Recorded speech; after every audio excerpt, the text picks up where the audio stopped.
area playing. It's pretty damn good football. Got some great players, and you can see that's going to pay off on the field for us. We had a practice yesterday, and I was telling guys, some of the guys that stood out were Valley guys. Joe Ford from CBC made some unbelievable catches yesterday, and then he got up and started talking to one of our safeties from Fresno. I had to tell him, Joe, man, you're still in high school. That's a big old dude. Don't be talking trash to him like that. Then our linebacker, Eric Brooks from CBC, did a real nice job. Jose Del Rio, our quarterback from Dinuba, really made some nice throws yesterday. And then Sean Long from Yosemite looks like he's going to be healthy and really be able to sling it.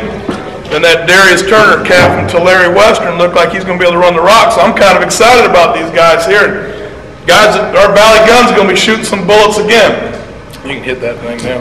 You know where we are now, huh? Okay, well, guys, this is named by our offense. This is Valley Gun. It's changed names every year. Here's our philosophy. If I'm in y'all's way, I'm going to try to get in the spot where I'm not, but I'm fat. I'm going to be in everybody's way anyway. It's hard to be aggressive if you're confused, and you're going to hear me say that over and over and over as we go through this thing, but that is our philosophy. Oh, man, you're killing me.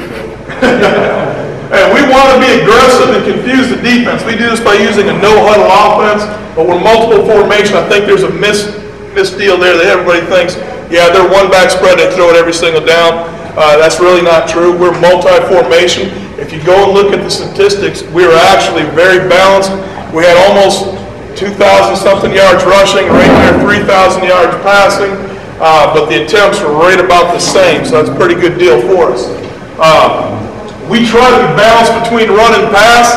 Of course, that's the plan. That's what you go into planning to do, and all you guys know what I'm talking about. You have a plan when you go in a game, and sometimes things don't work. To quote Mike Tyson, hey, everybody's got a plan when they get punched in the face. It's the same thing with us. We got a plan to be balanced, but then when Ridley starts blitzing off the side, knocking the hell out of us in the backfield, we're going to start throwing.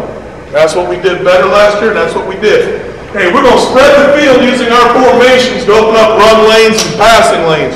We feel like to open up running lanes, if we can stretch your defense this wise, that'll open up running lanes. Now, open up passing lanes, if we stretch you this way, we'll get some passing lanes opened up. We're going to control the speed of the game by using our changing tempos, which I'll go over in a second. We use 3 different tempos to go hurry up, regular, and then slow it down. We're not a true no-huddle team where it's a tack, tack, tack, tack, because if I did that, Coach Panky would choke slam me. We'd have no offensive line left. We can dictate to the defense by changing formations without changing personnel. We have a series called Dick'em, okay? And in that series, we do not change personnel, but we change every formation known to mankind. We can be in a 1-back, 4-wide, or 10 personnel if you want to be one of those guys trying to show off with all those fancy terms, but it's 1-back, 4-wide, okay? Or we can be in a tight end and 3-wide. We can be in a pro eye. We can be in a power eye without ever changing personnel in that situation. That's a pretty good deal. Now, just some statistics, and of course, guys, you know statistics are like a girl in a bikini. They don't show you everything, but they show you a little bit. So we like to go over some statistics. This offense has been ranked in the top 10 in the nation 4 straight years. During that span, we've had the number 1 in the nation twice, 2002, 2004. We missed this year by 1 yard. If I'd have known that, probably wouldn't have taken a knee a couple times. And if he wasn't paying attention, I might have thrown a couple more, but he might have killed me too. And this year we were ranked number 1 in Northern California. We were number 2 in the nation by 1 yard behind Grossmont, which kind of irritates me when I found that out. I'm calling for a recount, just like I am from Florida. We recount votes, we recount stats. Okay. For the 4-year span, this offense has averaged 450 yards a game over that time for 4 straight years. That's a pretty good deal. Some more stats, and then I'll get to the real stuff because y'all don't want to hear stats. In 2002, and the reason I want you guys to look at this is this offensive balance to the personnel that we have. Some years we got great receivers, some years we don't. Some years we got great running backs, some years we don't. It's similar to being in a high school situation. Yeah, we can recruit players, but you know what? They still got to come, so we go with what we got. In 2002, this offense averaged 240 yards rushing a game and only 195 yards passing.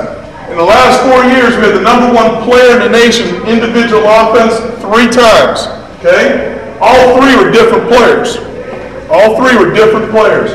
From 2002 to 2005, these teams have only fumbled 14 times and have constantly been near the top of the nation with the least amount of turnovers. The reason being is we work on it every day. Everything we do, we stress don't put the ball on the ground. We can't score if we don't have the ball in our hands. We feel like offensively, because always is going to kill me, we don't think we can win unless we have the ball in our hands. Now, Coach feels like we got to win with defense. I feel like we got to win with offense. That's why we get along great. There you go. We believe we can't win without the ball. Guys, our formations. This is our first formation. We call it Gator. Again, everything we do formationally is based on my past. Again, for those that don't know me, I was a head high school. Well, before here, I was offensive coordinator at Dodge City Community College in Kansas for 6 years. Before that, I was a head high school coach in the state of Florida for, I forgot how many years, but 3 different programs. So my background is as a Florida high school coach originally. So some of the terms I use are geared toward that, and simply because I don't want to have to reteach myself every year. I'd rather teach the players every year what we're doing. So it makes it easier for me.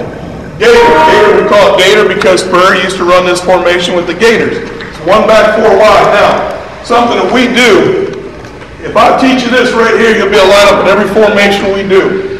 Z and Y are brothers, okay? X and W are brothers.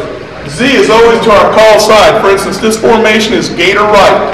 That tells the Z to go play side, tells the Y to go play side. X knows he's the backside guy. W's our adjuster who also goes backside. Now this is unique, and when I taught Coach Gabe, our running back coach, this, I'm still confusing the hell out of him because he was telling me yesterday I was driving him nuts. Our tailback goes wherever he wants. There is no specification. Whatever Gabe tells him to line up at, that's where he can line up. I really don't give a flying fart, okay? Because as a defensive guy, when I started off as a defensive guy, I look for tendencies. We will never give you a tendency where our back's lined up. We can run any running play from either side. We can run any route from either side. We can run any protection from either side. Everything stays the same. There is no tendency, okay? That's Gator. Remember, there's a video coming up. Dang. This is how it looks live right there. One thing I like is Valley, Valley, Valley, Valley, Valley, Valley, Valley, Valley. That ain't too bad. Okay, that's Gator right. Seminole. Seminole, we go with our rules again. The only difference is now our personnel has changed. We've brought a tight end into the game. We've taken our W receiver out. Now, Z and Y again are front side because of our rules. Z goes to the front side, Y is his brother. X, our rules tell him to go backside. W's got the same rule. He goes backside. He's a tight end. Now, I don't know about your guys. Our guys aren't rocket scientists. So our W has to come on the line, point at the guy outside and tell him to get off the ball. We feel like our tight end, Brent Keister from Redwood's a little smarter than that guy out there. We'll let him get us lined up. In Seminole, and this is drawn up wrong, actually, that's my fault. We have a tendency to be under center when we have a tight end. That's the only little tendency you might pick up at us, is we like to get underneath center when we have a tight end. Again, there's Seminole right there. Now we're actually at Seminole off right here. Seminole right, Z and Y off. That tells the tight end to get off, tells the X to get on. It allows us to motion him to actually have almost like a fullback, H-back, whatever you want to call it in the ball game. Gives us a blocker. Also allows us to go to trips. Just look for mismatches. The other thing lets us see if they're a man or not. Cowboy right. Okay, again, we call this cowboy because the Dallas Cowboys used to run this formation. Okay? Cowboy right, we go again with our rules. Z goes to the front side, Y goes with him, X goes backside. Now, fullbacks, in our offense, fullbacks get bored. They get lonely and they want a little bit of something to feel good about themselves. When our rules tell us in this formation that should be a W. That's what our rules tell us. We break the rule for this to make our fullback feel special. Seeing that we only have one fullback in our whole program, I can tell you who our starter is right now. Seth Rubel from El Diamante is our starting fullback. He's the only fullback in our program. Out recruiting, we told everybody we had no fullbacks. Nobody believed us. He's a high school kid that will be our starter next year. Great move by him. Okay? So we call it F because the fullback's got to feel special. There you go. Eagle. Eagles are a formation when Panky's wanting to run the ball and he wants to get in the I formation and I still don't feel like running it, so I line up in this and trick him. Okay? We're still 3 wide, but we're in the I. Now we're back to our regular rule. The W's lined up here because that could be a tight end, that could be a fullback. Guys, that can be a wide receiver because we'll run some shovel out of it and look for some mismatches. We'll put whatever personnel we can in there can play W, look for a mismatch. It still looks like the I. This is great. We're in our Dickham series. We haven't changed personnel. We just go from Gator to here, and now we're in the I. We can still run ISO, power, toss, or everything. Our W's learn to block. Badger. You see us in this formation, we're trying to slow the game down. or they're giving us a lot of those overload defenses where they're overloaded one side or the other. We're trying to balance them up, so we'll get in this Badger set right here. Again, sticking with our rules, Z and Y front side, X and W back side, tailback deep. SC. This formation changes every year by name because the signal for it is this. So next year this formation will be called Longhorn. Okay? The year before it was called something else. It was called SC last year. I don't like changing the signal, so we just changed the name for this one. This formation, again, is a 4-minute offense mode, goal line offense if we would change, but guys, here's something that we don't do. My philosophy is this: we don't change offenses because we're closer to the goal line. If we're spreading the ball, running down the field, throwing the ball, getting down the goal line, we're doing the same thing on the goal line. Why pack it in on the goal line if you have them spread out all over the place? They want you to pack it into the goal line. That way you don't have to defend the whole field. We're going to spread you out and make you defend the whole field on the goal line. But we will do this too at times. Go ahead. Tech, this is called a toilet formation. Y'all know what those are? That's when you're sitting on your toilet with your little notepad, you got time in the morning, you're having your meeting with yourself, and you go, you know what would happen if we lined up in this? Guys, I got a wipe off board in my bathroom. I'm telling you the truth. And I come up with formations about every morning. I come up with some great ones.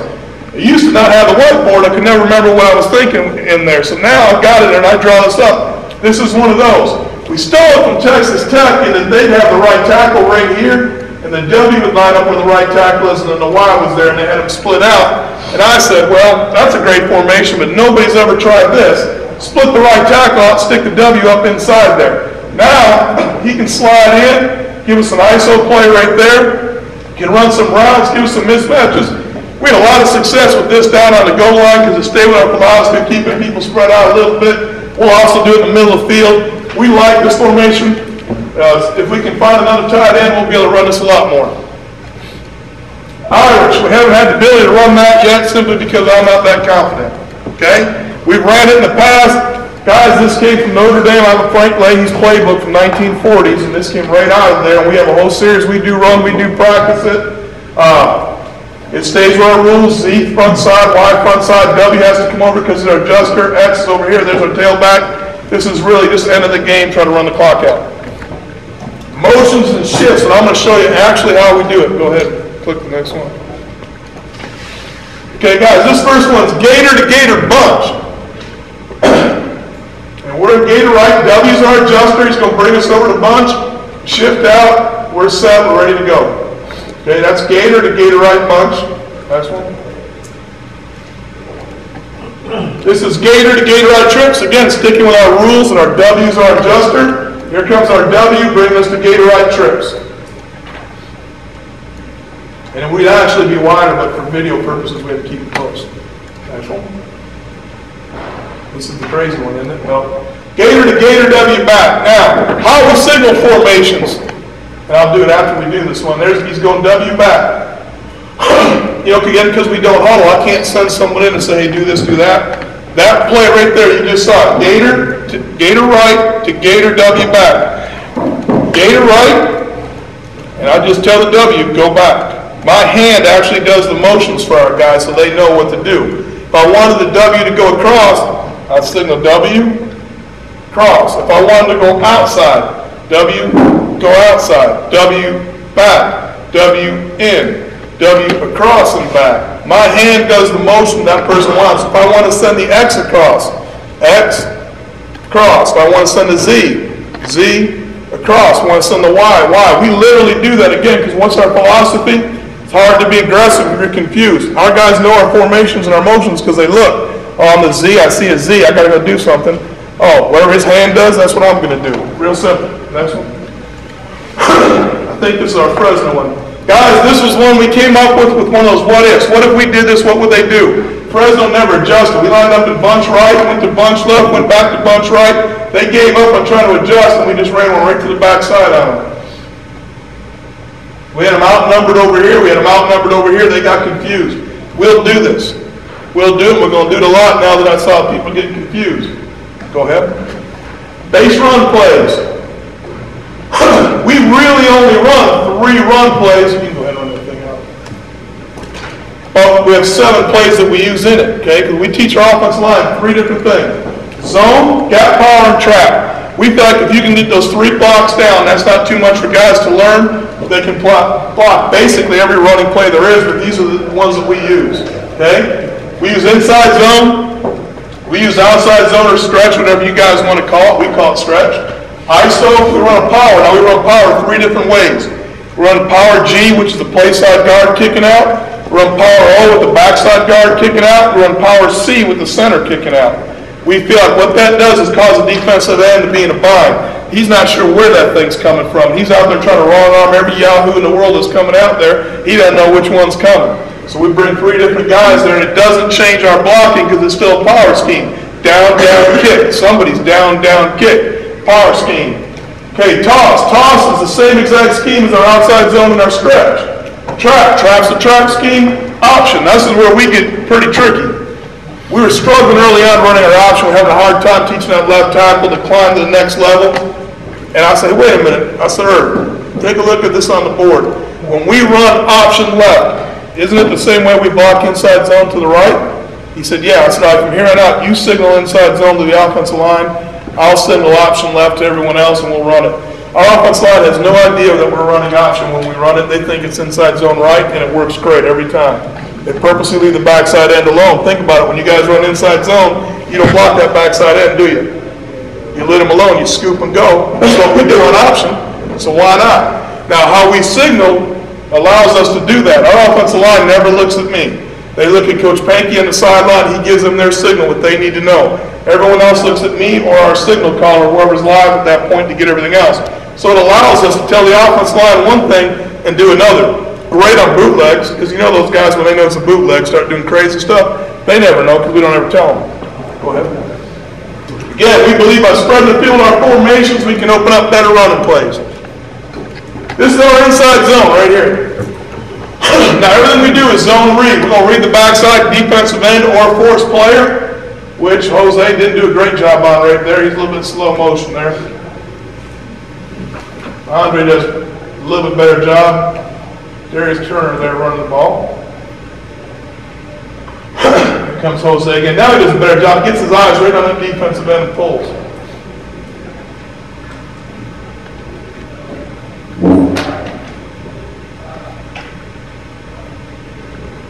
Go again. Our quarterback, he's going to ride hip to hip, bring his eyes right to that backside defensive end. He's going to pull it or going. Here we go. Okay, outside zone and toss. Again, it's basically zone blocking. It's taking it out one spot and applying. Now we read, our running back's going to read outside zone all the way, so he's reading that backer right there. That backer flows over the top, going to come underneath him. He got sealed, we're going to hit the hole. We don't think we've got the fastest cats in the world to try and turn the corner, so we're going to try and get up when we can. Right there, that was a great read by Al Campbell out of Yosemite. Turned it up. Here comes Darius Turner. He's probably going to do the same thing. Read that backer. He flew over the top. He cuts it underneath. Comes outside zone again. Cuts it up. Click next one. Power. This one, I'll have to guess if it's O, G, or C, but I'll get you real quick. I'm sure it's G. Yeah, it was power G. Wyndham kicks out. It was quarterback power. Power O. Darius needs to get up through the hole. This should be power C. Nope, power O again. And we run quarterback power in our one-back sets. That was power C. Dumar from Granite Hills did a nice job of pulling and kicking out. There he goes again, power C. Load up on the linebacker, run on through. Now we're in the I. Now you got regular power again. Fullback's going to kick out and go on through. This one should be power G. Of course, it's power O, so I thought it was G. Here we go. Then this one should be power C. Oh, not on video. Again, we bought power 3 different ways every time. Trap, not a great play for us, but a big play for us. Guys, we averaged 35 yards on this. We only ran it 3 times all year. One was a touchdown, the other ones were long runs. Again, because our fullback doesn't get to carry much, it's the same trap everybody else on the planet runs. We run it too. Well, we run quarterback trap, which is huge. Okay, ISO. Here comes quarterback ISO, because when we're in our one-back scheme, we're still in 2-back. Our quarterbacks are another back. Load the tailback on the linebacker. Gap, go. Front side, follow. Go. Again, quarterback ISO right. Darius takes us a whole wider. We got to follow. Big clip. Option, again, offensive line's going to block inside zone one way, we're going to run option the other. There they go, they're zone blocking this way, we're going to option off of that guy. Again, they're going to zone block this way, we're going to option off that guy. Okay, passing game. That guy's a pretty good quarterback. He wasn't too bad. Had a terrible quarterback coach, but he did a good job. Okay, guys, here's our philosophy on passing. Don't know it's the same as everybody else, but this is how we do it. We believe we must distribute the ball around as even as possible. If you go look at statistics, first of all, touchdown catches. Number 11, our Y, A.J. Jackson, had 19 touchdown catches. That led the nation in touchdowns. Darius Passmore, number 1, our Z, was number 2 in the nation in touchdown catches with 18. Now, we had 5 all-conference wide receivers. 5. Okay? A, that's because we had pretty good depth. B, because Coach Robles did a good job with the receivers. C, because we distribute the ball around as much as possible. Now, another thing it does is you can't bracket one of our guys.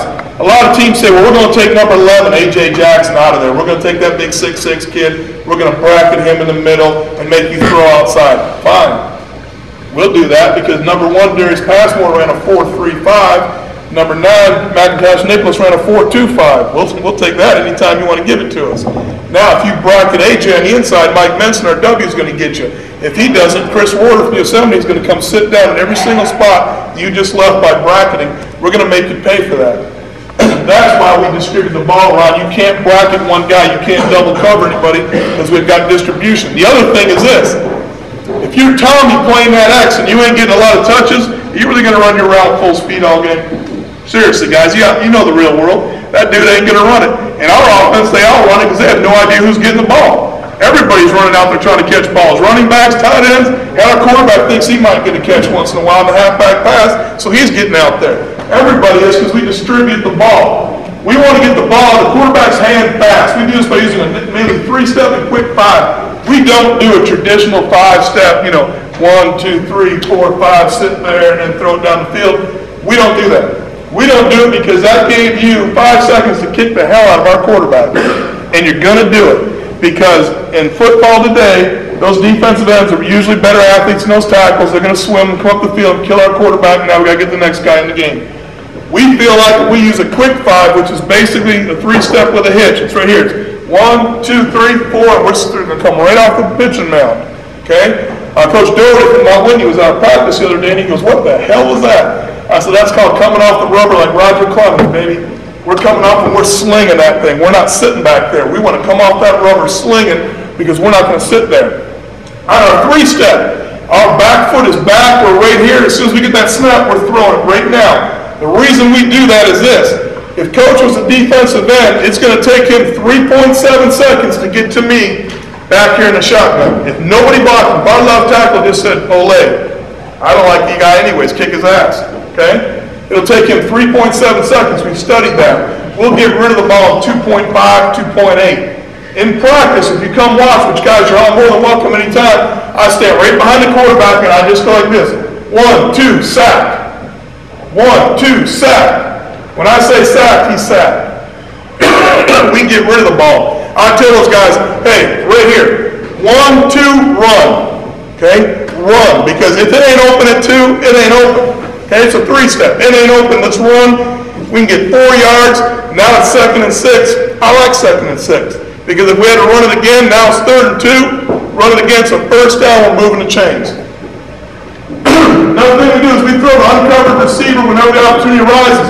Because we're no huddle, because we're multiple formation, we have a lot of things where people end up uncovered.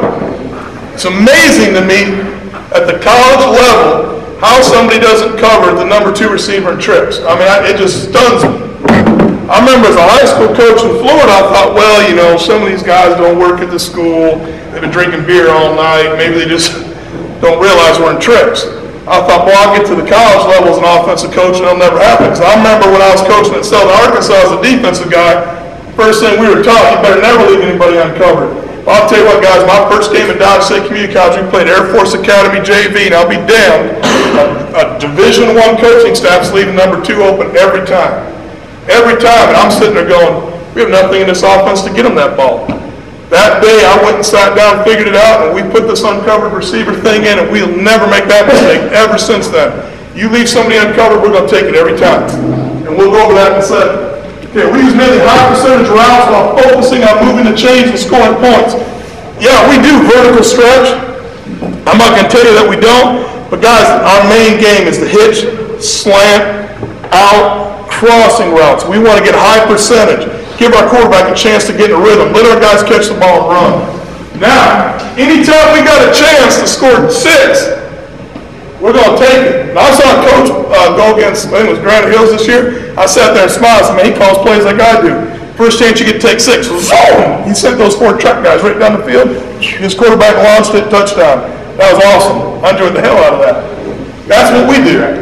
First chance we get to launch on somebody, we're going to launch on somebody. San Jose City, we played the first game last year. I had no idea. It was my first game coaching in California. I didn't know. Come here from Sikkim. I knew one thing, though. We're going to launch on them. First series, we tried to do a double reverse pass first play of the game. That wasn't a real good call on my part. We fumbled. They got the ball. Coach Allen got me the ball back 2 plays there. We ran speed option touchdown. I said, that's fine. That doesn't count. That's a running play. Next time we get the ball, we're launching. We launched one on a pass where it took them 85 touchdowns. That's football. Okay? That's football. Anytime we get a chance to do that, we're going to do it. Now, we do want to move the chains. We got to let our defense rest. We played the game this year up at, Hartnell. And we lost 66-60. We had 3 touchdowns called back. Game ended was on a 3 going in. And that was in regulation. That wasn't overtime. All right? Guys, I don't know how many yards offense they had and we had, but that was the biggest track meet known to mankind. And I literally had defensive guys going, stop scoring, slow it down. I was like, hell no. We're going to keep scoring. And guys, we kept scoring, they kept scoring. We kept launching, they kept launching. I think both quarterbacks had to get their arms iced out at halftime. But right there, that's the key to us. Whenever we feel we have a chance to strike a quick touchdown, we'll go for it. We do this with our vertical passing game and trick plays. We'll slow down rushes, our screens, draws, and shovel passes. Because obviously, because of the fact that everyone knows I'm going to launch one on you, and we feel like if we launch it 7 times a game, we only launch it 7 times a game, percentage-wise, we feel like we can be 50%. That's 3 or 4 touchdowns right there, just on launching. That ain't bad. That's 21 points or 28 points that you got right now just off of 7 plays. Right. Our uncovered receiver deal. Right here, basically, you can read it. I ain't going to read it to y'all. I mean, I got to read it to my guys because they can't read. I'm joking. Some of them read. Basically, what we tell them is this. As you line up in our 4 wide set, if you look in front of you, okay, and what we do is our receivers do this. When they first get up, their hands are at their sides, they're relaxed. They look in front of them. If they're covered, their hands come up. That tells the quarterback they know they're covered. Tells everyone else knows they're covered. We're ready to go. If they look and there's nobody within 7 yards depth and 2 to 3 yards width of each of them, they're going to keep their hands down and they're going to look over and yell something to do with fire truck. It'll be hose, ladder, Dalmatian, truck, red, anything along those lines that tells us I'm hot. Immediately, our quarterback will yell, fire, fire, and it means the next time we're snapping the ball. That guy that's uncovered, who has his hands down, will immediately shoot his hands like this. Everyone else whose hands are up will take a 45-degree angle step to the outside, work a swim move, and get up and vertical run and clear out. We feel like if we can get 5 yards, we can just get 5 yards on an uncovered receiver play, that ain't a bad deal. Now it's 2nd and 5, or it's whatever it is, okay? But we're going to take that every time, and you'll be stunned how many times in a game you can get away with that. Go ahead. Our 3-step passing game. We use 4 basic 3-step routes. Everybody on the planet Earth uses these. It ain't like we do any better than anyone else. We just do them. Hitch, slant, out, and fade. Guys, that's all we use. It ain't like I'm hiding something in the playbook. I got 2 witnesses right here. Y'all just looked at the playbook. We just hired these cats. They're stunned how easy it is. That's all we run, our 3-step. You come watch practice. By next week, we'll have our 3-step game done. Don't watch it until the end of next week because there's some taters on the ground yesterday. They're going to work on that, the receiver coaches. They're going to fix that. But we got 4 basic 3-step routes. Go ahead and click that deal. We use mirrored routes. All routes are 5 to 6 yard routes except fade. Now, if you watch this, what you'll see on film, even the very first day, every single guy in a hitch, if I'd taken a chalk line and went right across, they're all in a straight line. When they turn to show their hands on hitch and give the snare and noose, they're on the same level. That's the key. It's all our guys are at the same level, so our quarterback isn't trying to guess who's where. Okay? He knows 1, 2, I got to get rid of the ball. Everybody's at 5 to 6, they're covered. I'm running to that same level. Our receivers know when they look and they see that quarterback run, turn and get us to your level. That's 5 yards. Okay? Go. There's our hitch. Now, it's kind of confusing. This actually caused a confusion yesterday in practice because I was jumping in from Seminole to Gator and Seminole to Gator. Our tight end runs an out on hitch. And what happens, we got some new guys in our offense, some walk-on guys, some guys that are just brand new to us, and they saw that drawn up and they started running out, so we had to explain to them, no, everybody runs hitch. Mirrored routes, unless we're in Seminole, let the tight end run a little quick out. Now, we will convert hitch. If they come up and press, we'll convert to fade. Go ahead. Here's a little video of our hitch. So take a look, guys. 1, 2, 3, get rid of the ball, and take a look at the levels. 1, 2, 3, gone. A little bit slow, but look at the levels. Look at the levels. Everybody's at the same level. It's going to go. Now it's not. That's all right. That's all right. Okay, slant. Our inside guys on slant run what we call a shoot or a quickie route, a quick slant, and they've got to get inside and vertical. Inside and vertical. We want them to occupy that too high safety deal. Our outside guys are 1, 2, 3, run a slant. Go ahead and hit that.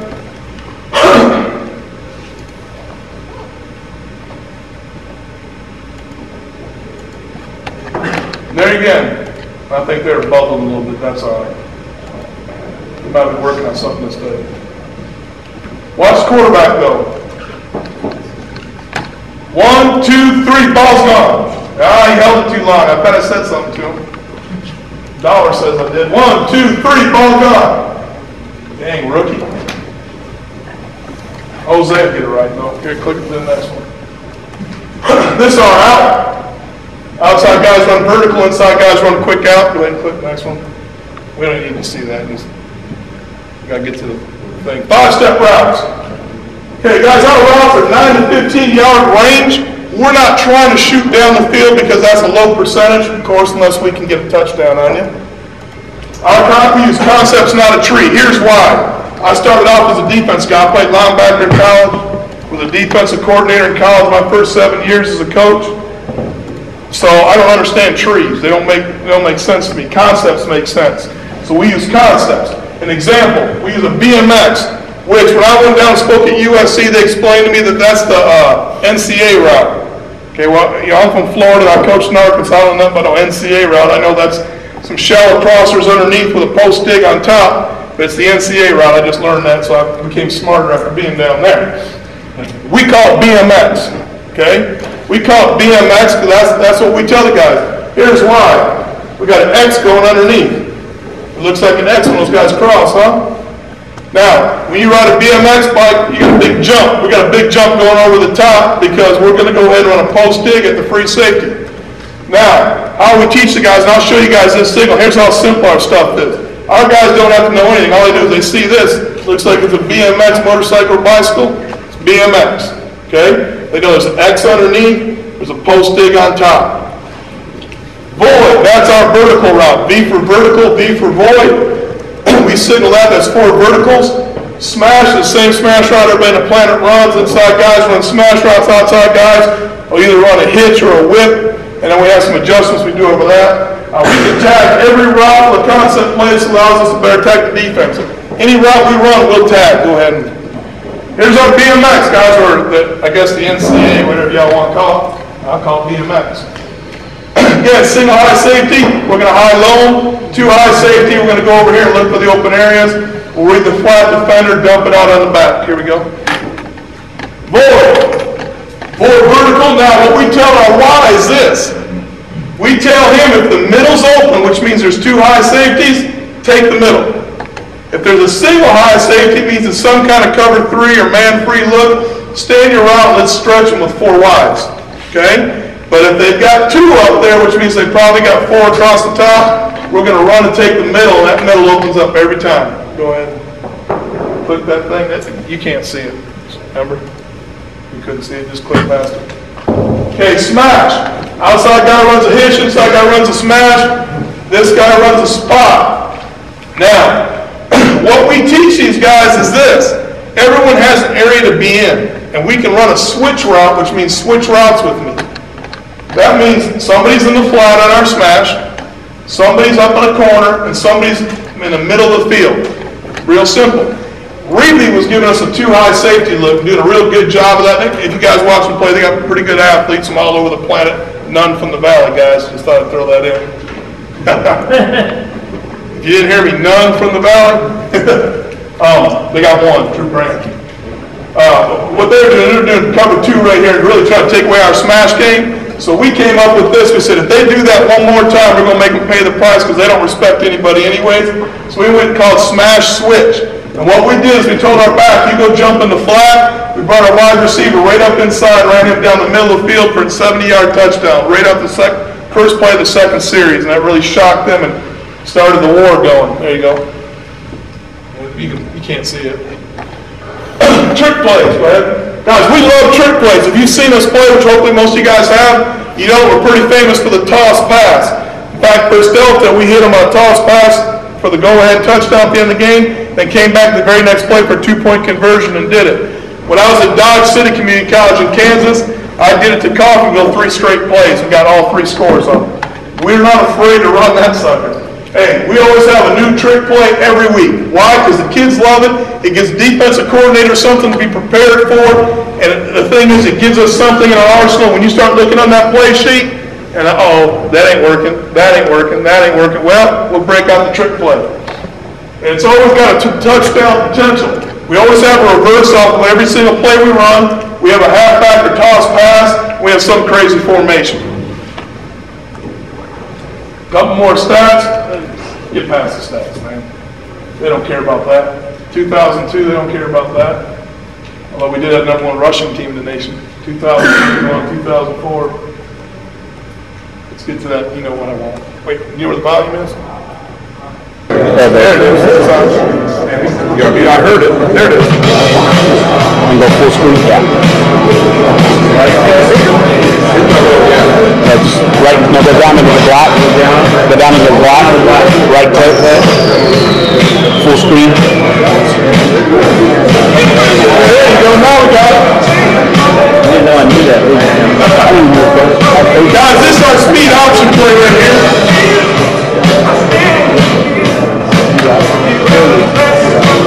It's only 3 minutes, obviously.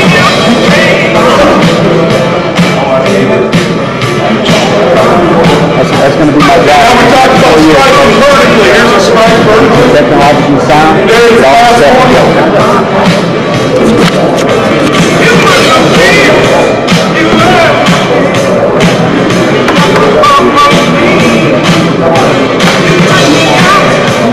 yeah, the vertical stretch. We can stretch them down the field.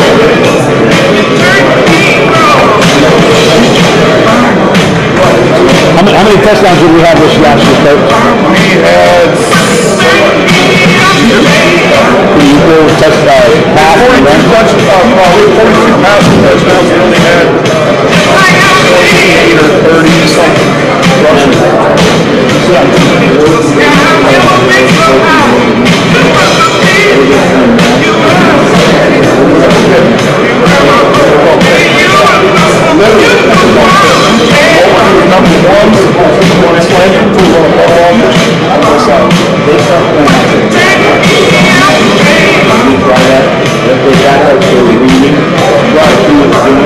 What we'll do is they back off the just make them come back on that. Chest. Back off the pitch. We don't see realistic a lot of other zero. Straight matched up because nobody, I'm not being out here, nobody can match up. Speed guys on the floor. We're way too fast. That kid out there on the 10-3, that kid on the 10-3, that kid on the 10-5, that kid's 25,000 pounds. When I was in high school ball, we saw everything.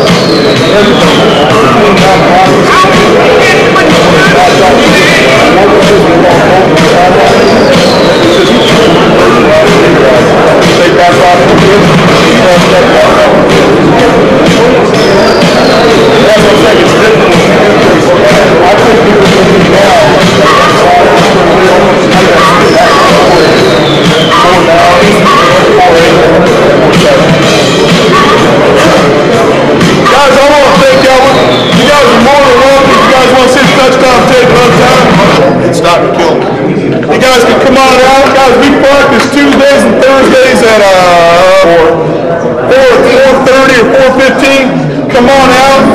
sit in meetings, you're more than welcome. You guys need any cut-ups or anything, come on by. Want to look at the playbook, hell, you can look at it. Just don't show Coach White a reason. And you guys do anything you want. Guys, I appreciate y'all. I'm sorry the thing didn't work again. I'm going to go get a shot of water for us. Okay, guys.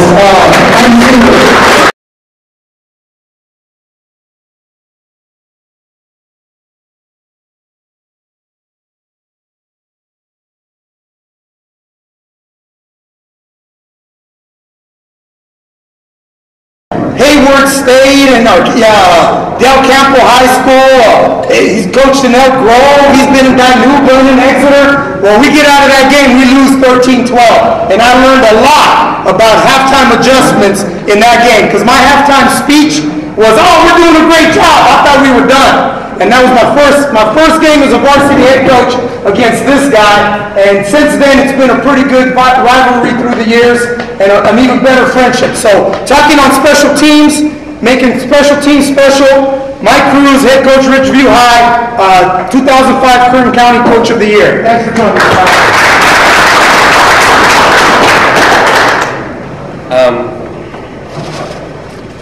It's funny standing up here looking at some of the people out here. I was talking to Mark Rogers for a minute. I tell you, you want to learn about defense, talk to him, talk to Tim Hartnett. Those guys at Manatee know how to do it. We had a great year. We were 10-3, winningest season in the history of the school, and a lot of it had to do with the guys that were on the varsity staff with us. I'd like to recognize them: Jay Durant, Lee Ramos, and Steve Tucker.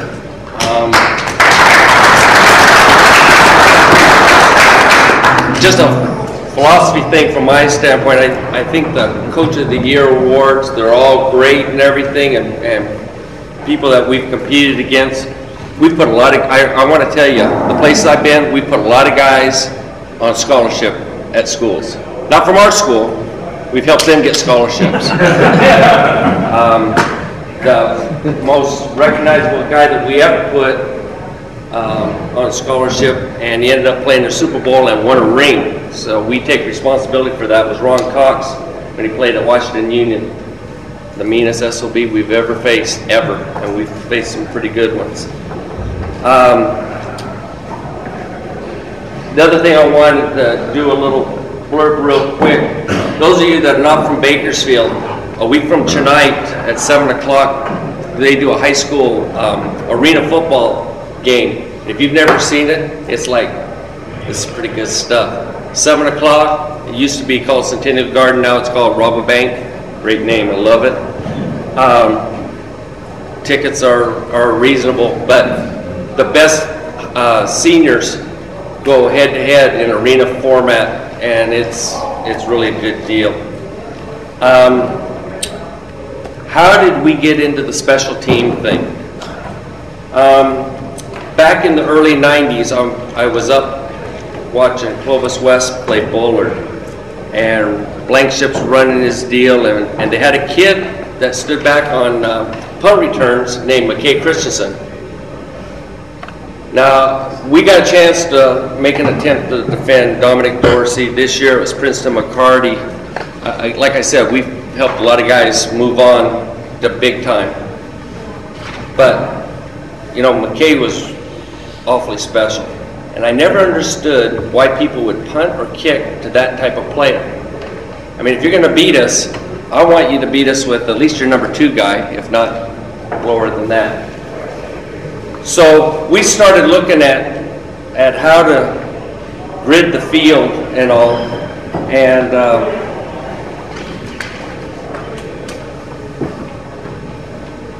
we kick off the hash mark. Do you want me to turn this off? It's all right. I'm not going to leave it up there very long. We kick off the hash mark. We used to have kicker 1, which is a regular kicker, and kicker 2 is the onside guy. And then when I got to Bakersfield, we got soccer guys that can do it all. So now kicker 2 is more like one of the safeties. But the outside guys on both sides are bullet type guys, and then the inside, in this case R1 and L6, Those are like your outside backers, contained guys. Nobody gets outside of them. They run down between the the numbers and the sideline.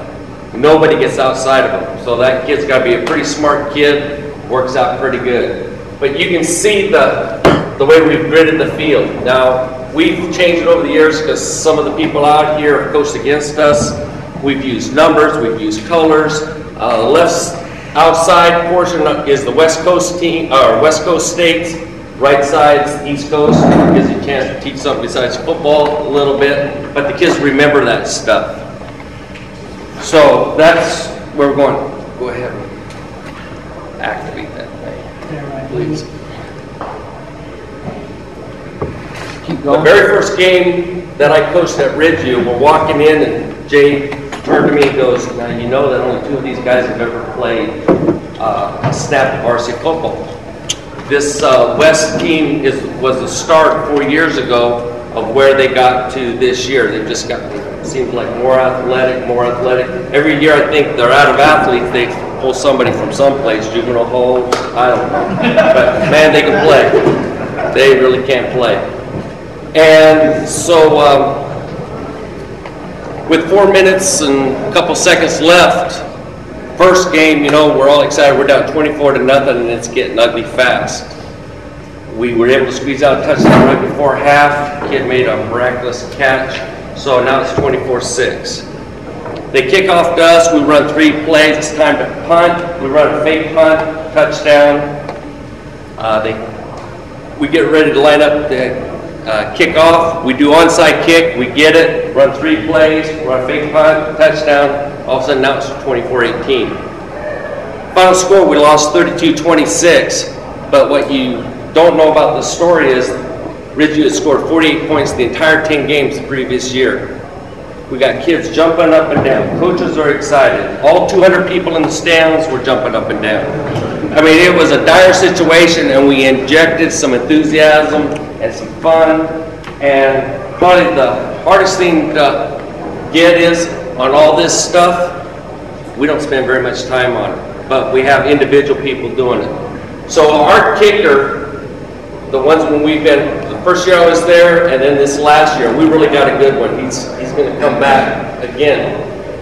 We give them their workout, and they're doing it on their own. Okay, I spend some time a little bit in the spring, a little bit in the summer. Coach Tucker works with our long snappers, and sometimes he gets involved in that.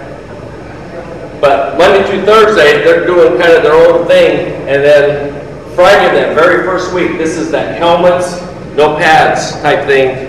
Then we start putting the pieces together. Along that way, we'll have a different portion of our punt team for the protection purposes, because that's where we start. And then coach, like I said, he has the long snappers. Another coach has the wide receivers, which are kind of our contained guys. I learned about what cutting horses was. I mean, I'm growing up in the valley. I'm a Porterville guy, the whole bit. What the hell is cutting horses? You know, I mean, switchblades or what? And, you know, it had to do with getting the horse to change directions. Well, our outside guys, when they go down, we don't have anybody that's going to, especially at Porterville, that's going to one-on-one tackle consistently a kid like Dominic Dorsey. It's just not going to happen. Or Princeton McCarty. I mean, those guys, sheesh, they run sideways faster than our guys run forwards. But if we can get them to change direction, the cavalry's coming. And that was the big thing. So the first thing that we're going to do off that right hash mark is kick the field, or the wide side onside kick. We're going to try to come on an angle where it's doing the end over end to get it to pop up. On the left side, I got to go back and forth here, I apologize, but this will make sense as we go. L6 here, he is a man person. In other words, whoever your outside guy is, he's not looking at the ball, he's looking to knock somebody out. Now you'll see film here at the end, he goes straight for the ball. And it has to do with how you react, or how the player reacts that's receiving. Now, here's another thing. When we watch film, and this is kind of my little deal, who do you have in your front row of 5? At the high school level, I can't tell you how many times it's offensive linemen. And on top of that, they're not even starters. It's like we're trying to get some guys in the game. Hey, we eat people like that for dinner because those guys aren't used to handling the ball. So here this thing comes, you know, walking along. We're trying to get Hometown Sports, Channel 29. Hey, we're trying to be the hitter of the week, and we're trying to knock somebody out. And anyway, that's what the field is. Bench. This one takes a little practice. You got to come on in, and you actually got to kick it with the outside side of your foot, so it kind of scoots along the ground. You know, you don't want too much hippity hop, or it'll be out of bounds.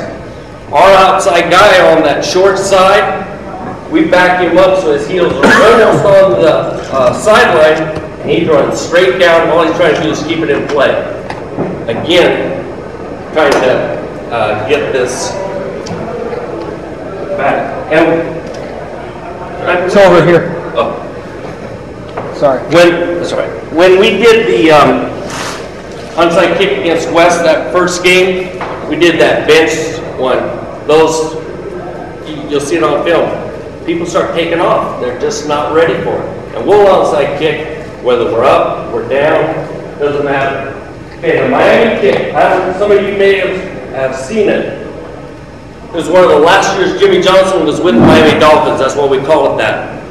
The kicker came on in at this type of angle, and his foot hit right where if the strike was going on the other side, drove the ball directly into the ground with such force that it popped in the air and actually carried for the mandatory 10 yards.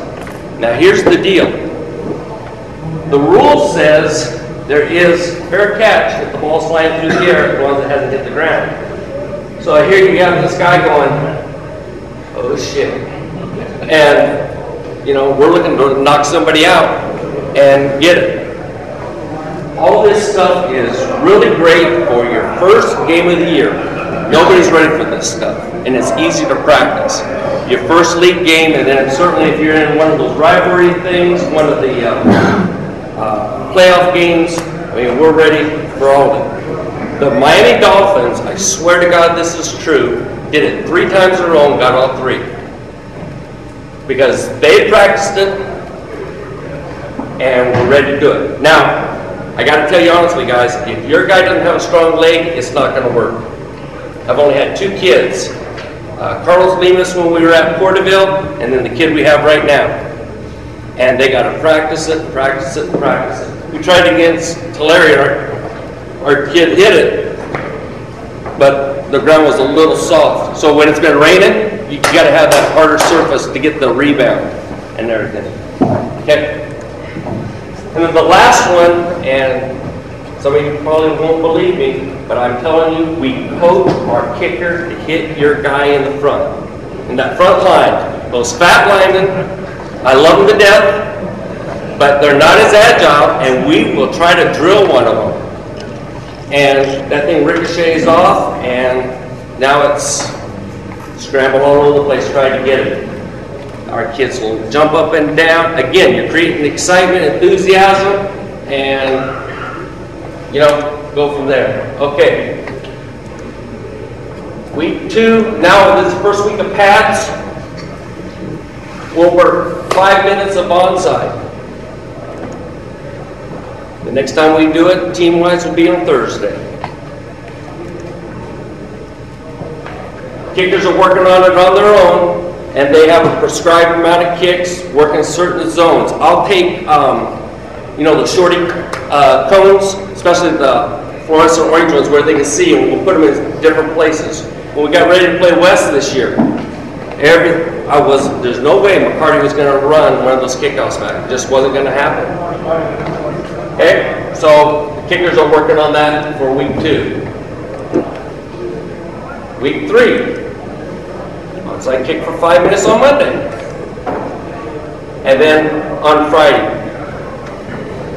And now we're getting into the scrimmage thing because we come back in. This is the only Saturday that we actually bring the kids in and work.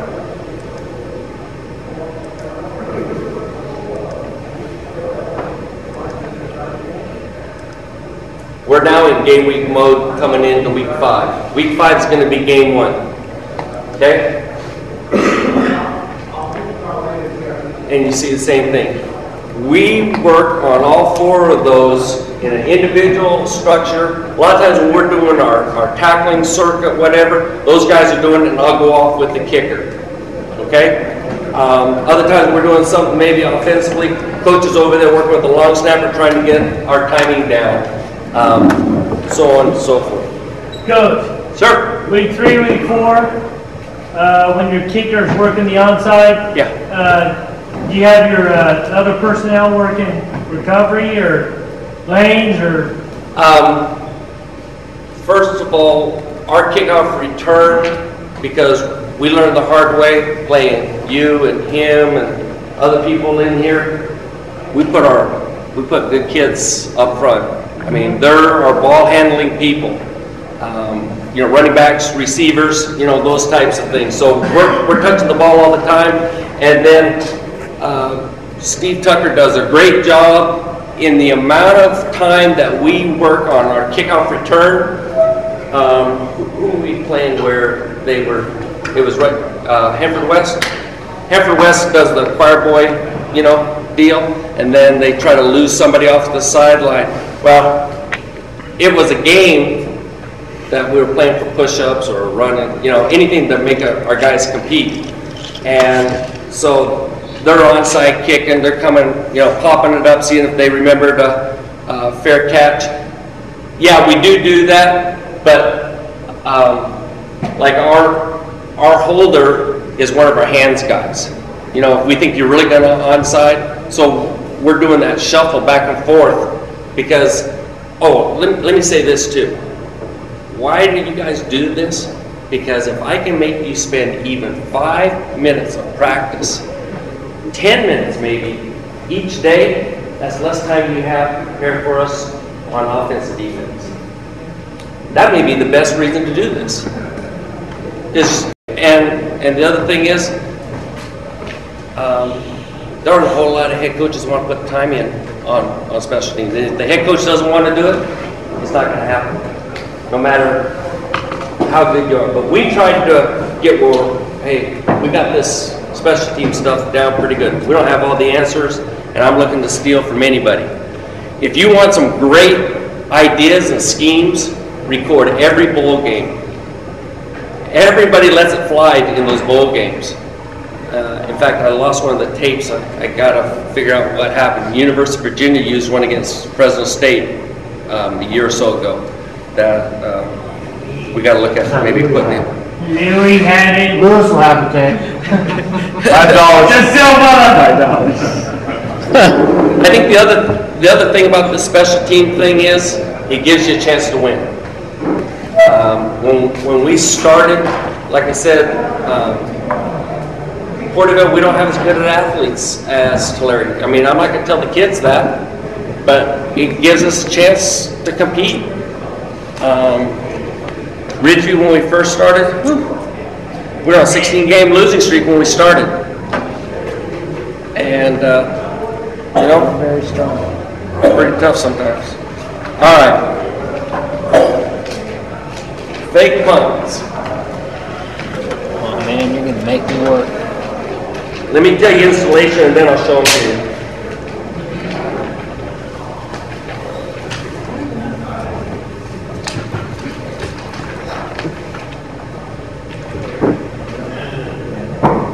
Okay.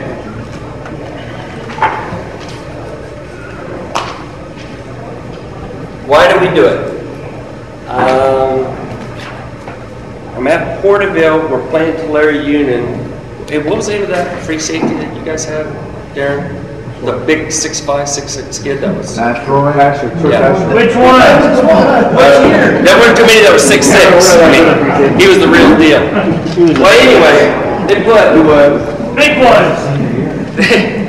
they put 10 guys on the line of scrimmage and then stick the kid that's just finished at Fresno State. Dials. Yeah, like that was fair. And so anyway, this athletic freak is sitting on the outside ready to come, and we don't have an answer for it. I mean, we're double tight, triple tight, whatever. I mean, we're doing everything we can to try to find a way just to get out of our own situation and at least make Tulare get a couple of yards. So anyway, talk to Oregon, talk to Fresno State, talk to anybody who wants to put 10 guys on the line of scrimmage. We're really excited about it. And basically, most people that play us know that we'll run it just about anywhere on the field. And so they stopped rushing us. So now we don't really worry about punts being blocked so much. So that's why we do it. Okay, week 1, we're back in helmets. This takes a little bit longer, working on protection at the start.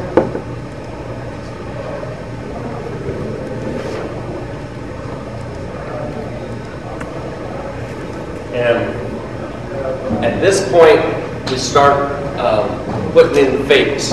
Okay, 1 fake a day, especially during this time where we can't do a whole lot of hitting. We try to have half of our fakes in before we ever put full pads on. So, Mike, I have a question. So this first week, you're all you're really worried about is faking. You're working on your fakes, right? You're not actually the first day we spend on protection, and then we're doing the fakes. Yeah. But I mean, you're not going to just work on your punting and like you did on your onside kicks. You're just working on those onside. Yeah, because the punter is working during the team time. He doesn't want to be with the rest of us. Right. So, but we directional punt. So, I mean, same thing, when you've had, whether it's Dominic or Owan or whatever, beat us with somebody else. And you've done a good job of doing that, but at least you had to do that, because the most exciting play to me in football is a punt return for a touchdown. Kickoff return for a touchdown maybe is the next one. But these fake punts come pretty close to getting them. All right, week 2.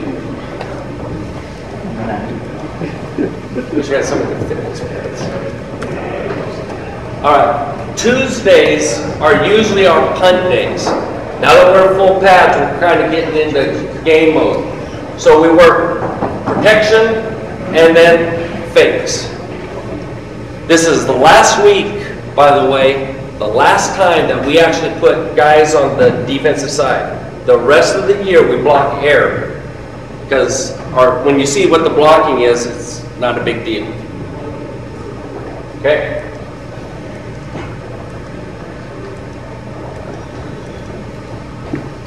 This is the only time that we bring them in on Saturday. Now this Saturday, which is week 3, is almost all special teams. So if we're behind in a certain segment, this is the time we're going to get them caught up. Lewis comes back from vacation late, he's behind, we're going to get him caught up. But that's before this thing gets really busy.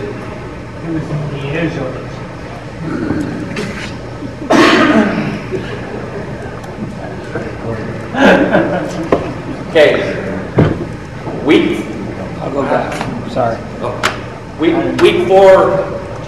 Week 4 is when we do our alerts. If you're we work overloads. Okay? One of our coaches has those guys, and he just, 6 on this side, 7 on that side, and where we're recognizing people. And then we do the review on the overloads, and then the fake skin.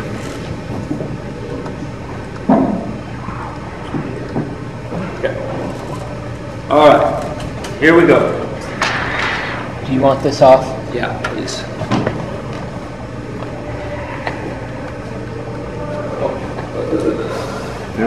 That way. I gotta have a roll.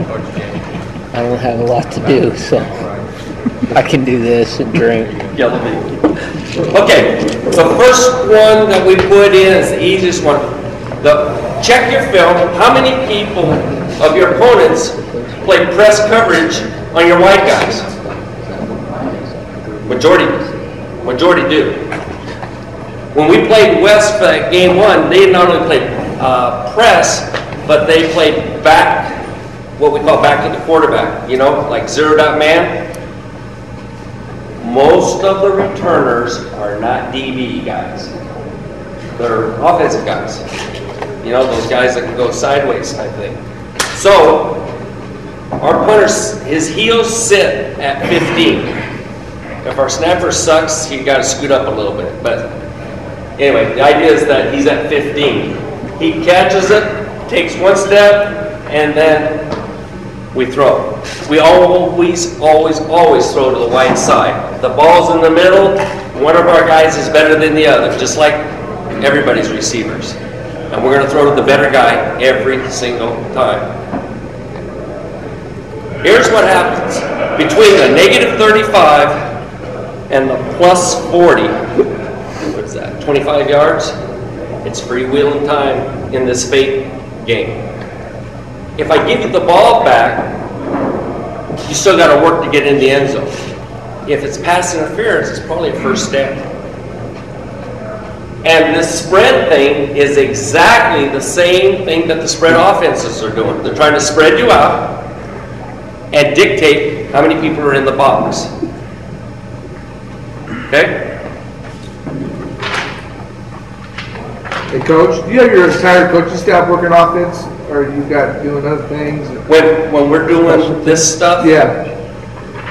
Lee's our offensive line coach. He has the offensive line guys because they don't get to play on this stuff. They don't move good enough most of the time. Yeah. And then we have another guy that's usually trying to get guys up another level, working, I call them soft tackle thug type things. The rest of us are doing this. Okay. There's only 4 of us, so. Okay. Some people call it mousetrap, whatever. Here's the deal.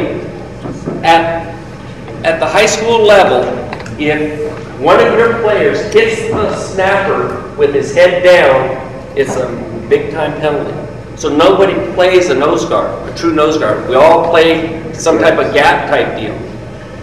Consequently, and we're an angle blocking offense running our version of the wing, to block out, it opens a gap. You let this guy that'll be right here run through. He never sees this guy coming, and off it goes. Here is a major teaching point. The punter needs to jump up in the air, simulate a snap over his head, and turn and run chasing that visible ball. He will every time take those end rushers with him. They don't know what the ball is. We have scored more with this fake than any of them. And it's as simple as it's drawn up. That's how we teach it. And, I mean, once you've done it, it's like Walk out, walk down. That's it.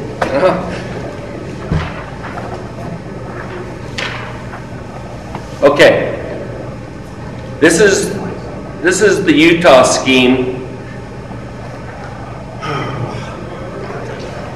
We run the speed option. I have coaches that are here and coaches that aren't here. Every time we do this, it seems like something's on the line. Coach, you got big balls. My wife disagrees, but that's beside the point.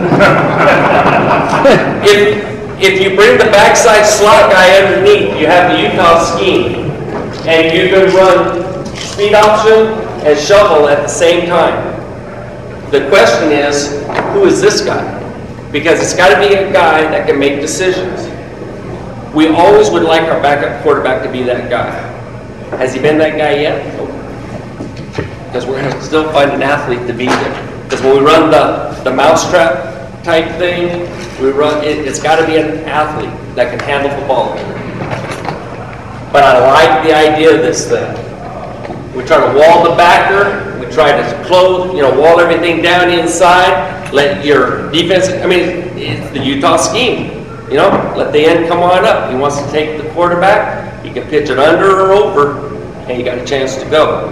The guys that are all the wide guys, if they'll take off running like they're going after the returner, won't those guys run with them?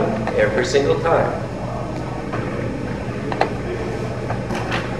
You snap the ball to the punter on this one? To the foot protector. FP is foot protector. Okay, these are 3 screens out of this. Choose all of them, choose none of them. Okay. When the film runs, you'll see us, we changed our away uniforms. We're in gold against Stockdale. But our punter is our backup quarterback. He took off running for 2 or 3 steps, stopped, and then we screened back here. It's really a naked screen, but the delayed portion and the guy starting to run pulls everybody over there and ends up being a good game.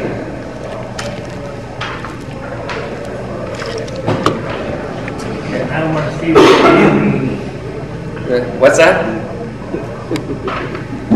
The next one is a screen to the slot back on the right. 1 1,000, 2 1,000, slide.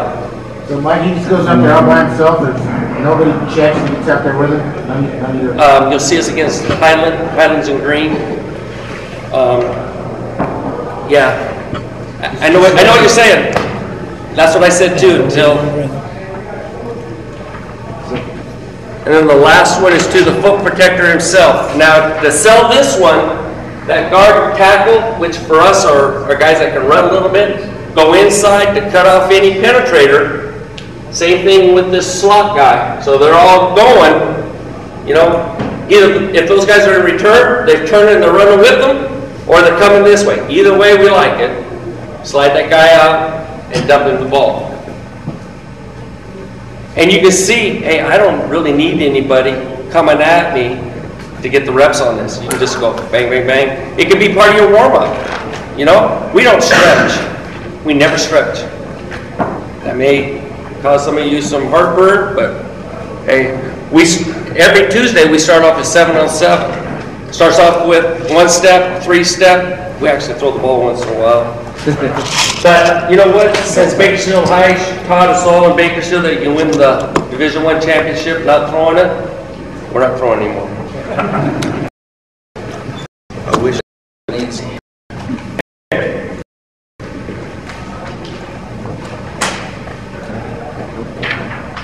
I mean, I didn't get a chance to start on time. Not my fault.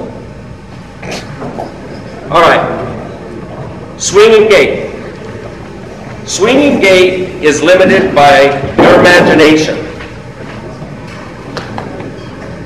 As soon as the kid picks up the ball, it's not an underhand, it can be a sidearm, okay? Get it there as fast as you can to this guy.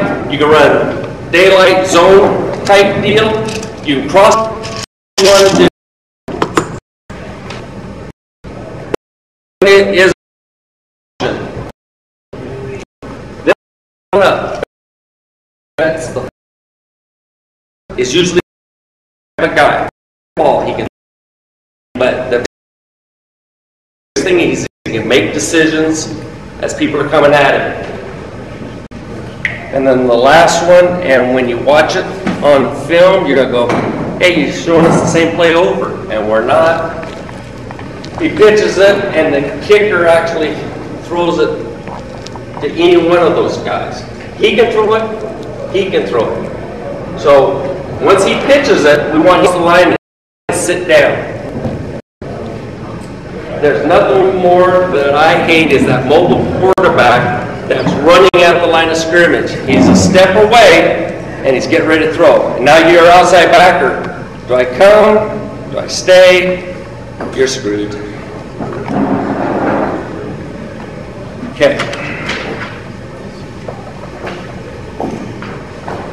These are things we haven't run yet, but we're playing with them.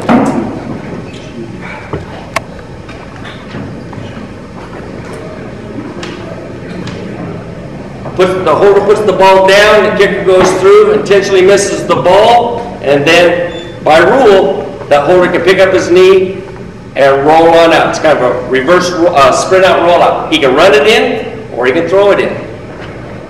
What are those guys doing on the ends? They're trying to go to that block point right in front of the holder.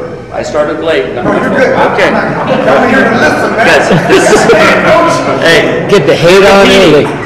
we're competing. You win. All right. This is the best one of all of them, I think. put the ball down, kicker goes through, now he becomes part of the backside protection. The holder comes on out for 2, no more than 3 steps. Plants, now he slides back on out. I'm telling you, he is open every single time. The key point here, guys, is that left tight end has got the wall any backer DB got. Those guys are not, there are not very many brave DBs that want to see those guys coming at them on those screens. Speed option.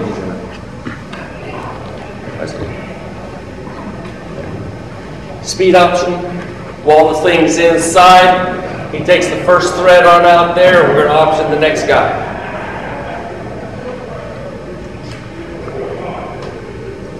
And because I'm old, this is what, way back.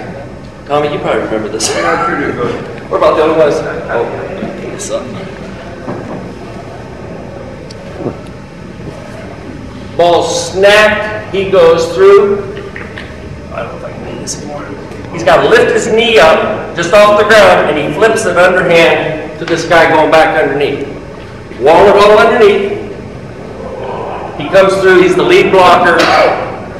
Holder takes the ball, puts it down, guy goes through, kicks, lifts his knee, flip it. It's all good. If you haven't worked on this stuff, you're going to bloody somebody's face real fast. Mike, I got a question on your screen up there. Yeah. Your screen guy, how long does he delay on that? 1,000, 2,000. 2 seconds? Well, and I'm trying to answer your question, but we used to go 1,001, 1,002. The timing of that versus 1,000, 2,000, it's like half second, and that's why we've changed it. Yes, it's 2. But we do it that way to squeeze a half second more. Is he stepping inside like he's going to? Yeah. Yeah. What I usually tell them is pass block like you usually do. True.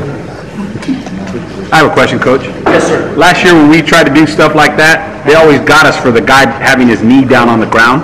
You've got to, the head coach's got to educate the You gotta officials. horseshit officials.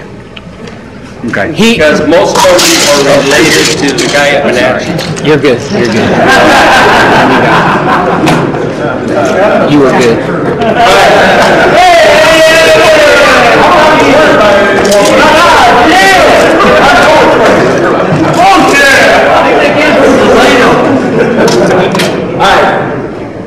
In the spread offense, people do a lot of formation stuff. In this situation, we're in the tight D trips, but we're getting ready to kick the ball. Number one, are they going to put their people up and it's balanced? Do they recognize that that's trips? I would hazard to guess the first time you run it, they don't see it. But here's the part that I liked. I watched when Tim was with Bakersfield in '93, they're playing Clovis West in the finals.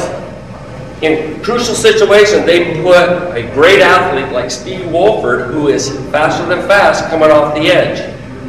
How many times do you think he's going to come if that guy comes and snot bubbles in right there? The impact is not going to happen right there. It may happen right is that those real fast guys, nobody's prepared to get hit off that side.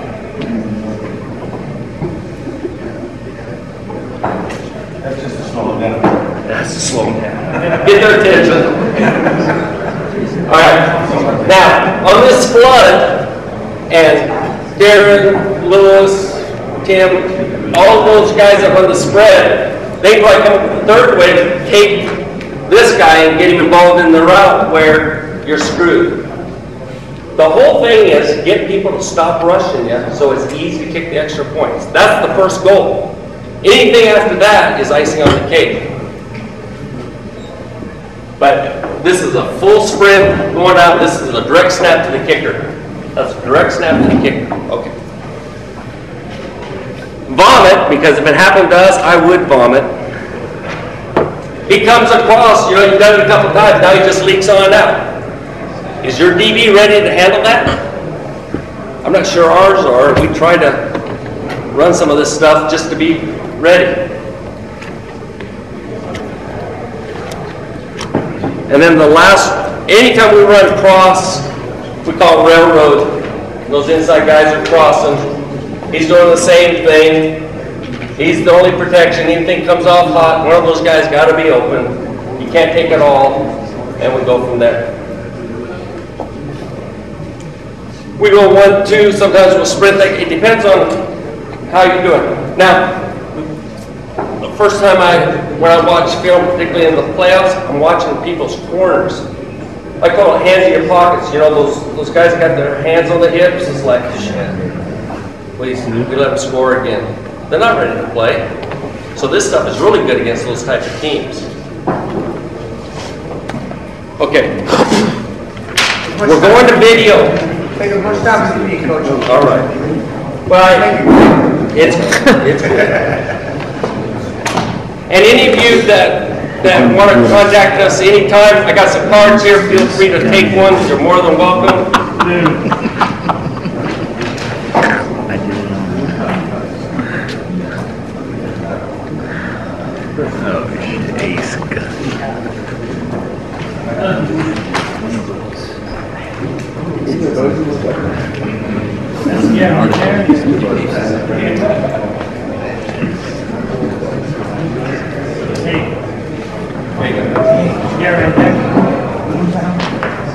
Are you just going to let it run, or are you talking? Just let it run. Chris? Yeah. There's no sound here, so you haven't had that much. Oh, shit. Walk through it. Just let. Hey, Coach. Hey, when you see us in orange, it's the last year we're at Porterville. When we're purple, no, this is the other place that we're at now. High quality video. Coach, how much time do you spend during the year to put all this in? We do it all that first week when we have helmets on. First week? Yeah. We spend a lot of time on it. How much do you hit during the year? Let's say week 8, week 9. 10 minutes.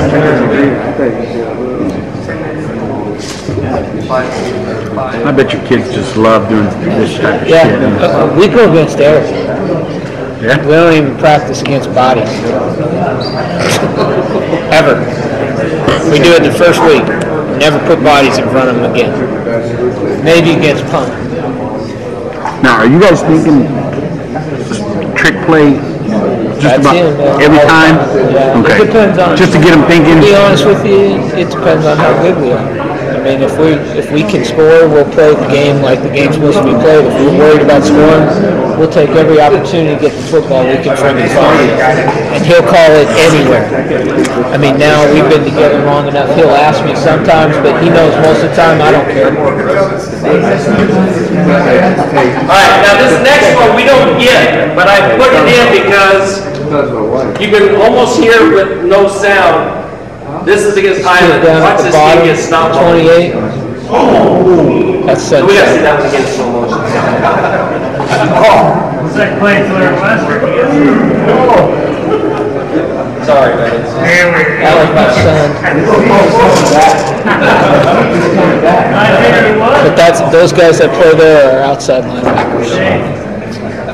That's the one who said you want to be the man. I mean, 28, yeah. Those guys run. They may not be the strongest guys, but they run like deer. Here's the bench one.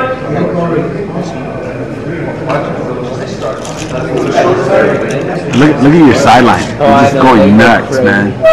I was 2 guys in the training. Went out with us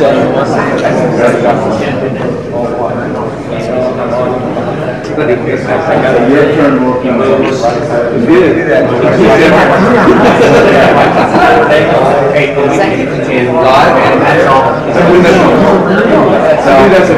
Here I am, just sitting here saying absolutely nothing. That's a penalty.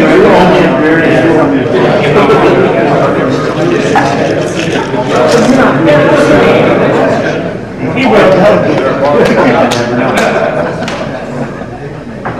Because I don't want him to bring it. This is the Miami one where we pop it up. It's real hard to see the ball, but you get the idea, and that's really all I can. Yeah. Wham, wham. Let's start recruiting. Panther, baby! Let's recruit some kickers. Well, don't we have more? This is hard to do. And then we have that freshman kid too. I just called him kicker. That's all he did. He was one of the kids that Mark Joseph said Coach he Gator, was. I know you got this soccer background.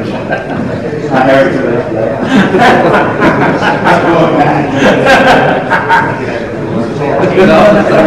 You don't make that. We're shipping your ass back to the Azores.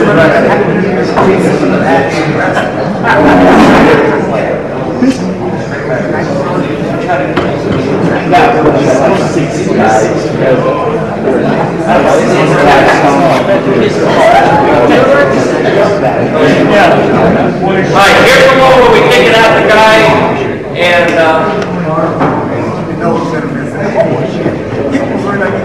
And he's aiming that right at the kid. Yeah. I mean, if you line a kid up over a kicker, you're going to get that shit. Is that against the Marauders? He's talking to him.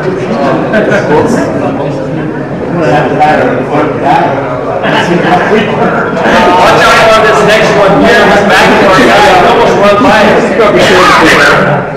You don't have a date. Si se puede. Si se puede.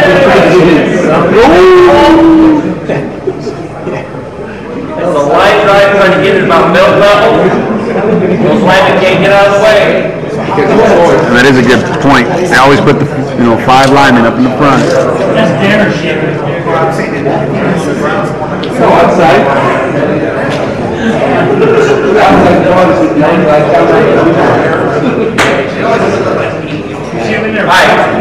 All right, here we go. Hey, now, he actually misses this because he chokes. He was wide open. No, he didn't. This is from our own 35-yard line. That takes that. You got balls the size of fucking Grand Hills.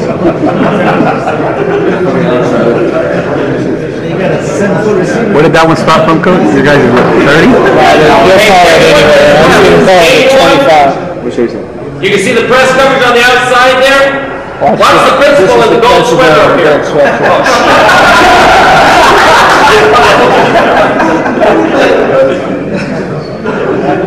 I do have the one where it's back to the.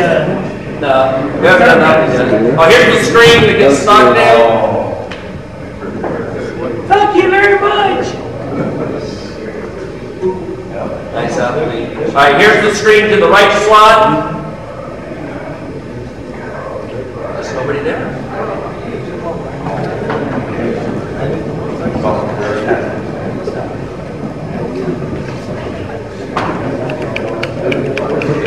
Now here's the returner trying to get over there, but he's just, if you keep him.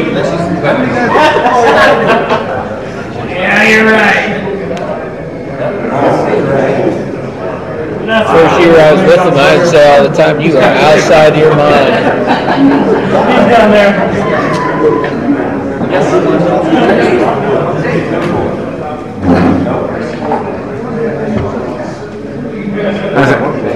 That's got to be the greatest play when that DB just looking around and he doesn't even touch that guy. He thinks it's a regular punt. That's beautiful. Catch a ball, dude. How about that? Catch a fucking ball. You're all right. Yeah, we'd always get called on the guy on his knee. Always. We don't go on. No, not on this one, but like when he does the shovel pat or a shovel when the guy comes, we'd always get called on that. Is there anything that says you can't do the swinging gait like in the middle of the field and? Do it anyway. We actually have a period on defense where we practice against the craziest freaking crap you can throw out. 5 minutes, especially early in the year. Every other day, he has a 5-minute period where they line up in whatever the hell they want. We just got to line up.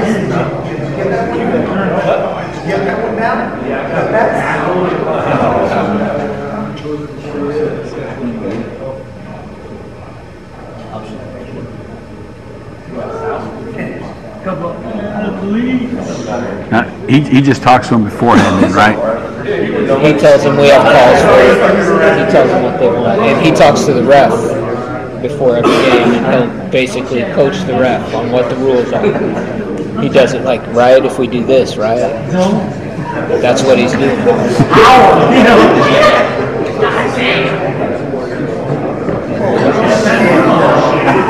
That's a friggin' nightmare if you're defensive back. You're screwed. Oh yeah. What do you cover? Pick your poison. We can't stop you guys. We're just trying to fucking stop, Fart, Virgin Fart. You guys, you're shit at us. Fucking Darren's. Darren is the silver, you're not fucking. We're just trying to teach our kids how to.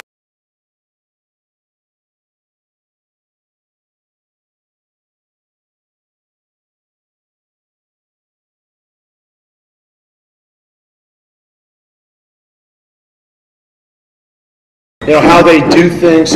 For me, it's more important to show you. However, I talked to some of my coaches, said, I'm going to give these guys some general things about our program. And one of my coaches, my offensive coordinator, said, I think it'll resonate with some of these guys. It'll mean something. At any time, if you have any questions, please fire it off to me. And let me know what you're thinking, because I don't have all the answers. I know that when I got to Bullard 6 years ago, it was a program that was struggling. Now, Bullard High School, if you don't know a lot about it, I'll give you a little bit of the demographics and talk to you about the area. It's set in a really nice part of Fresno. Okay, so you have kids from middle class, upper middle class backgrounds, but you also have kids that come in from lower middle class and lower middle class areas that transfer into the school because we have outstanding test scores. So you get a wide range of kids at our school, which is the way I like it, because we have an outstanding mix. I knew that when I got there that Bullard was underachieving. Now, I graduated from Bullard in 1982, so I had a little sense of what the school was about. While I was coaching at Reedley High School, I lived in the Bullard area. So I had a little bit of an advantage over the guy that was before me that ended up getting fired. And the advantage I had is I grew up in the Bullard area, I lived in the Bullard area, and I understood what made Bullard kids tick. And the first thing I knew was this. Whether or not you lived in the Bullard area and you lived on the bluffs in $1 million house, or you transferred in, you're pretty much a soft kid if you're coming to Bullard. Because the reason you're coming to Bullard is it's a good school. So what you got to do to Bullard kids is you got to beat the shit out of them. And I mean beat the shit out of them and beat the shit out of them. And while you're doing it, you got to love them. And to me, that's the essence of coaching.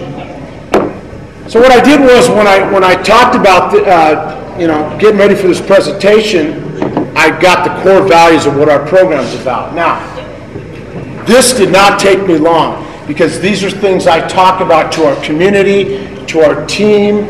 So this is not something you're just getting, this is clinic talk. This is what is important to our program.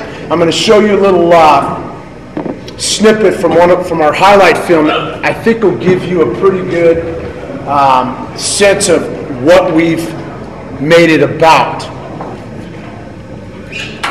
First of all, is total commitment from coaches and players. Now, you talk about total commitment. What exactly is total commitment? Well, to me, what it is we as coaches and players are going to pour every ounce of energy into what we're doing. And I mean every ounce of energy. Some people think I'm a little bit of a fanatic, okay? Because if you look, as coaches, we sat down about a week ago, we went over our June schedule. If I were to show you guys our June schedule, you would say, I can't believe, it's out of control. And sometimes I sit back and think, man, are we doing too much? But if you're striving for excellence, you have to have a total commitment from your coaches and your players. The second thing you got to do is you got to have a comprehensive program. For me, what that means is elementary school, middle school, and high school. Now, you may be in a place where that's not possible. And when I got to Bullard, that wasn't possible. We did not have an elementary league. Now, remember, we're competing with the Clovis schools. And I'll talk more about that as I go on. When I took over the job, it wasn't we're going to compete with the Fresno schools, we got to compete with the Clovis schools. Because that's why the guy before me got fired. They were not competing with the Clovis schools. So you have to run a comprehensive program. And number 3, and this is really important to me, is community and school pride. Again, going back to what I said a few minutes ago, I grew up in the Bullard area. I lived in the Bullard area, and that was very important to me. We had to establish that sense of community and school pride that somewhere along the line got lost. Because if you talk to a kid who played football at Bullard in the late 90s, they're not going to tell you that they had this tremendous pride about the program. I think if you talk to a kid that's played since 2000, they'll tell you about the pride and what we do. I want to show you real quick, and before I talk to you about this, this is to me what it's all about to be a high school football coach. Okay? First of all, I tell the kids this every day. I told our freshmen, I'm not a morning person. I'm a guy who grew up, my dad was a bar owner. So we always waited up late at night for my dad to come home, and we were up late, and we liked to sleep in our family. Well, becoming a high school football coach when you're running a 0-period class, you got to get up early. It's a struggle for me. I get up, and every morning I get up on motherfucking everything, okay? Fuck, God damn it. Shit! My wife's going, this guy's a psycho, okay? And then I get in the car, and I'm raring to go, and by the time I get down Bullard, I'm fired up. And the reason I'm fired up is because I love what I do. And the other thing is, I couldn't imagine coaching any other school, okay? And I try as best I can, and what we do with our program, to get that across to the kids. And I think it shows on the field. And so part of that is, a large part of that is, kids that play for you, if they're going to have that pride, that's got to carry on long after they're gone. And so we were playing Edison this year, and we'd had a tough time with Edison. In 2001 or 2, I can't remember the year, we tied them. And they were ranked 5th in the state, and our kids overachieved and had a great game. But we've been getting our asses kicked by Edison. Okay, and if you've ever watched Edison play, you know they're a bitch. And so we're playing them this year, and this is the first year we played them where we had equal talent or maybe a little bit better talent. So one of my former players, Trevon Jones, who was a tailback for us, who's playing at Fresno City College now, said, Coach, I want to give the pregame speech. And I was, a little bit hesitant. I said, okay, Trevon, you're going to give the pregame speech. And what he said kind of blew me away. And I'm going to show it to you, and it gives you a sense of what it's all about to have a program where kids, when they leave it, they give a shit about the program, and it means something to them. So if you could play that. And this speech, by the way, is better than any speech I can do. Overhead? No, turn it on. On? Or no.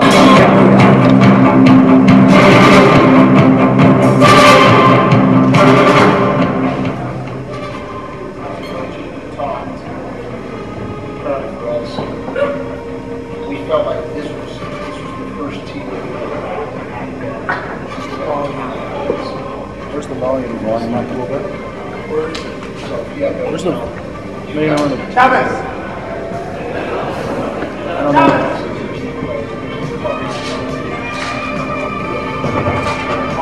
But there's always this sense of Edison can't simulate in practice. Turn the volume up a little bit on it. So, I don't know. It's not here. It should be here. I thought we were pretty prepared to sell it. Is there an FN button? There's nothing up here. It should be on this. Oh, yeah.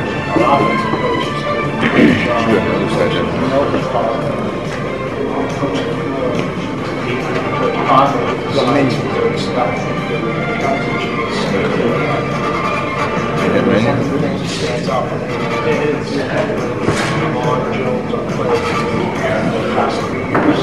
Stop it.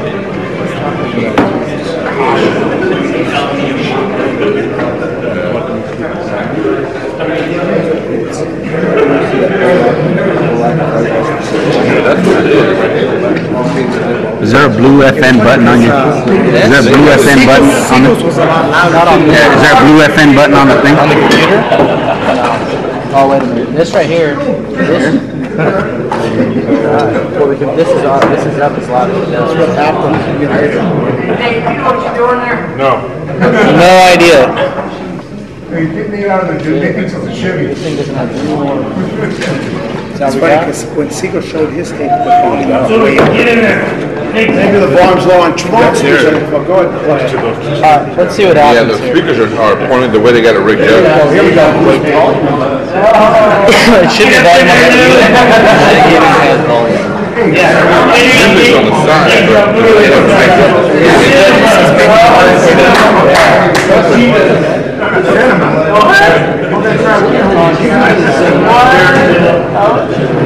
There you go.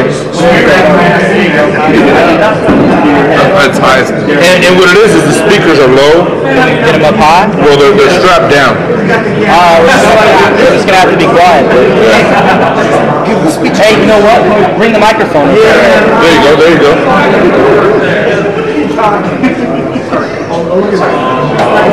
And then just put the speaker, put the microphone by the actual speaker.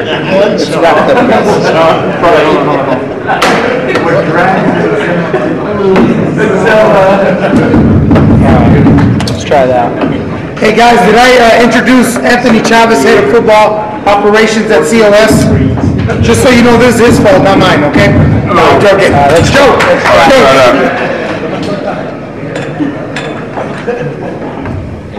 fix it, man. You got beer on me. Who's over there offering beer? Who is that?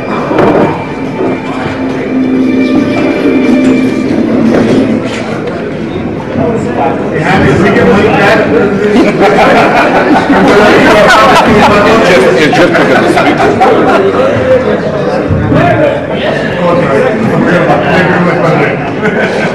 See, it's all the way out.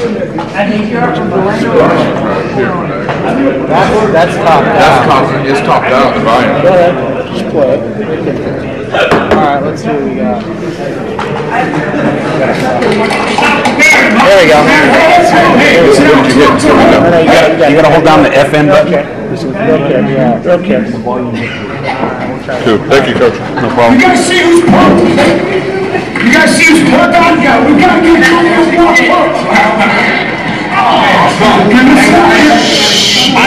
Hey, everybody come down. Everybody, close your eyes, close your eyes. I want you guys to think about this game. Think about what you need to accomplish. Think about the goals. Think about how long it took you guys to play. Think about how long it took all the hard work in the summertime to come out here and play each and one of these teams. Do you guys have a good pregame? Do you think you had a good pregame? Yes. I'll tell you right now, no good pregame, no good game. Only big players playing this kind of game. This is a big game. I'm not talking about your side and how big, we're talking about the heart. If you got the heart to go out there and play, you're going to accomplish something that's good. This game right here, I call it the year-round game. Because after this game, they're going to talk about next year. And I'm tired of hearing the same old stories. It ends the same, and it starts the same. Bullet come out hard, Bullet lose. I want to be able to say Bullet came out hard, Bullet win. Not what you're going to do, what you're going to do at the end. Because a team wins game, but it takes one player to make a big play. Each one of you players can make a big play. Each one of you players can change around this game. Each one of you players can go out there and fight your hearts out. The coaches can coach. But I tell you this, the coach is not out there running each route. The coach is not out there helping you make that tackle. The coach is not out there helping you throw that pass. It's you and your team. So once you go out there, you believe in yourself and your team. There's nobody else out there on that field. So if you lose, it's going to be on you. It's going to be on each one of you guys. Everybody, if you lose, you cannot think about that I had a good game. It's not going to say in the paper that one person from Bullet had a good game. It's going to say Bullet lose again. Do you want the story to end like that? Do you want the story to end like that? No. That's all I got. got to say, man. Y'all figure it out the rest. You guys do what's going right now.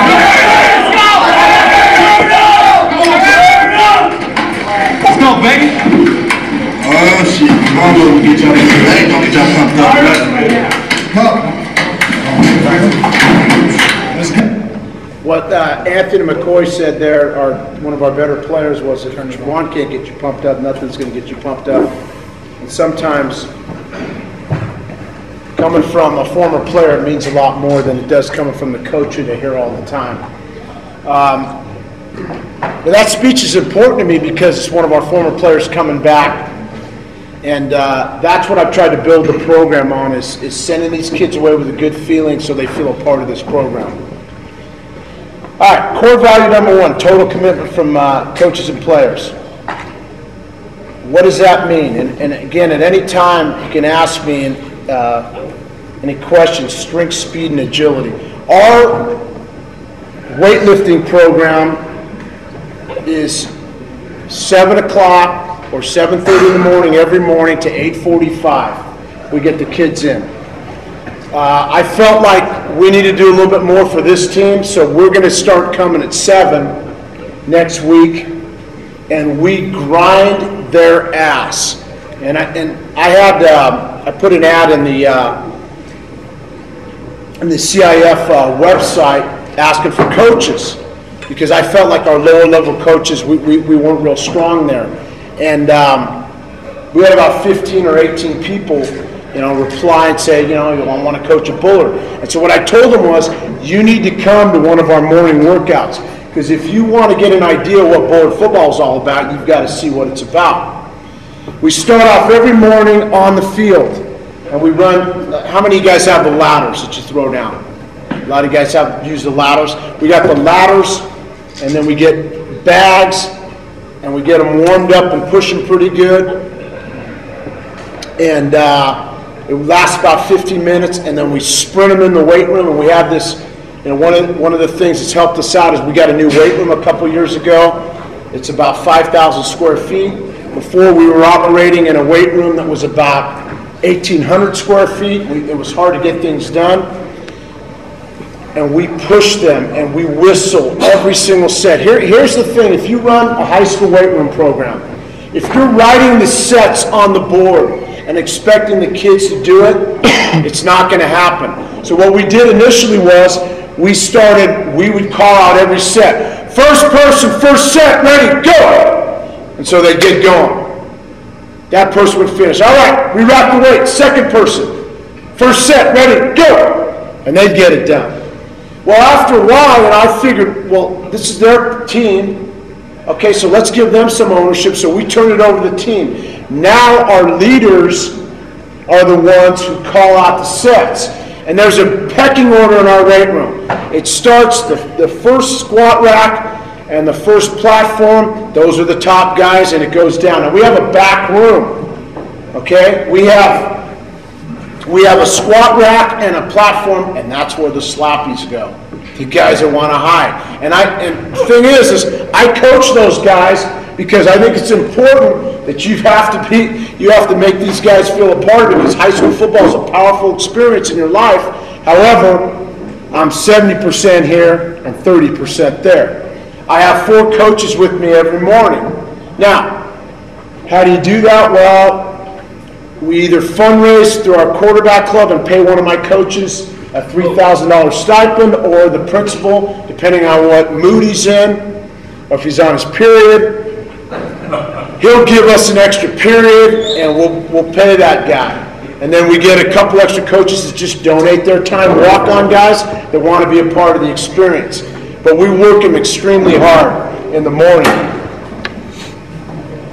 Monday, Tuesday, Thursday, Friday, we lift weights. So we'll do a power workout. Let's say you're a given kid, you'll do a power workout on Monday, which is hang cleans, power cleans, any kind of explosive stuff, squat presses, clean and jerks, that kind of stuff. And then Tuesday, it's your power stuff, squat, front squat, bench, all that kind of stuff on the next day. Wednesday is combat day.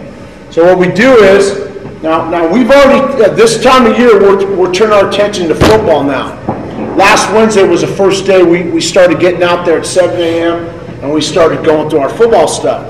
But what we do from January to March is we get them in the wrestling room and we have them wrestle. Now, I don't know how many wrestling coaches there are in here. I know nothing about wrestling. I played football and baseball in high school, but I know about kids going at it. So we get them in lightweight, middleweight, heavyweight, and we have them wrestle every Wednesday. And then we might finish up our core stuff and work our abs on that Wednesday, but we have them go at it. There's some games you can do, and I got these games from Randy Blankenship, who ran a really good weight room. When I was a young coach, I went over to Clovis West and I wanted to watch them practice because I was impressed with what they did. And his deal was, we're going to make the walls sweat. And so I watched that and it kind of stuck with me. We'll do drills where we may even play capture the flag, but it's a violent form of capture the flag. Or we'll play a game called flicker ball, where we play basketball with a football. Okay, and it's 1 point if you get it in the square, 2 if you make the basket, and it's pretty much if a kid's going up, another kid's going to come in, drill them. And you can only take 2 steps forward on flicker ball. You can run sideways or backwards. And sometimes I'm sitting there thinking, God, I hope no one gets just injured here, because we've had some kids get injured. And it's one of those things where you got to kind of operate your program on kind of that edge if you're going to be successful. And then Thursday and Friday we repeat our workouts. Last year we had 6 kids power clean over 300 pounds. Yeah, my freshmen are my freshmen, JV and varsity are all in separate classes. So this is just your varsity. Varsity's coming in, and then I've got the JV, and then I have the freshmen. And we do the same thing. It's the same deal with the freshmen and the JV. The only problem is I don't have quite the time with them, so we kind of have to condense what we do. It helps us. It really helps our program. We have all the kids in our program in my classes. The other thing is we have 99% of our football players in my PE class. And how many of you guys teach PE in the room? Good number of you. You guys have to do, are you mandated to do core PE in your classes? Which means you got to teach dancing. We don't do that. Yeah, we don't, it's football. We're going to get nailed at some point, I know it. But it's football year round. So we don't have a unit where we're out playing tennis or something. We're doing football stuff. So that's really allowed us to be competitive. Actually, it's even more than some of the Clovis schools, because I know at Buchanan they've had to take their freshmen and do core PE. Our freshmen are doing football year round. That's the way it should be. Okay. And then camps. Now, everything is called a camp nowadays. We got this, the Bill Williams is coming in, that's a camp. We go to the Fresno State camp, and then a week before that we have to do a camp to get ready for the Bill Williams camp. We go in pads the first week of practice in August, because it's kind of a waste of our time to go back to shorts and just do that stuff. So we call that a camp. So we have a ton of camps, and some of those include our youth football kids and our junior high kids. All right, commitment of coaches. Now here's the area that I have a lot of passion about. Okay, you got to decide what kind of coach you are, because here's the thing. Tony Cavilla, the head coach at Fresno City College, and I are pretty good friends, and we play golf a lot together. And we bitch to each other about coaches sometimes, as head coaches do. And I was in a foursome about 3 weeks ago. It was Wayne Collegan, the head coach of Central, Mike Vogt from Buchanan, myself, and Tony. And I was talking about one of my assistant coaches, who's a damn good coach. He's one of the best young coaches I've ever had. But he doesn't quite understand the commitment it takes to be a coach.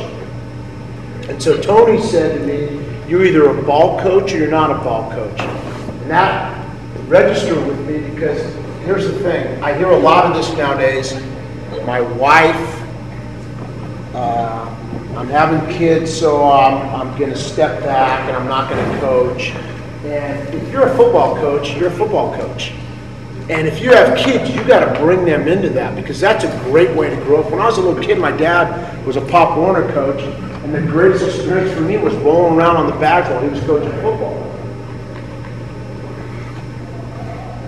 If you believe, as I believe, that I was born to do this, then I think that means a little bit more to you. If you consider yourself a teacher first and a coach second, then you and I are on different pages. Now, having said that, I have 2 regular PE classes.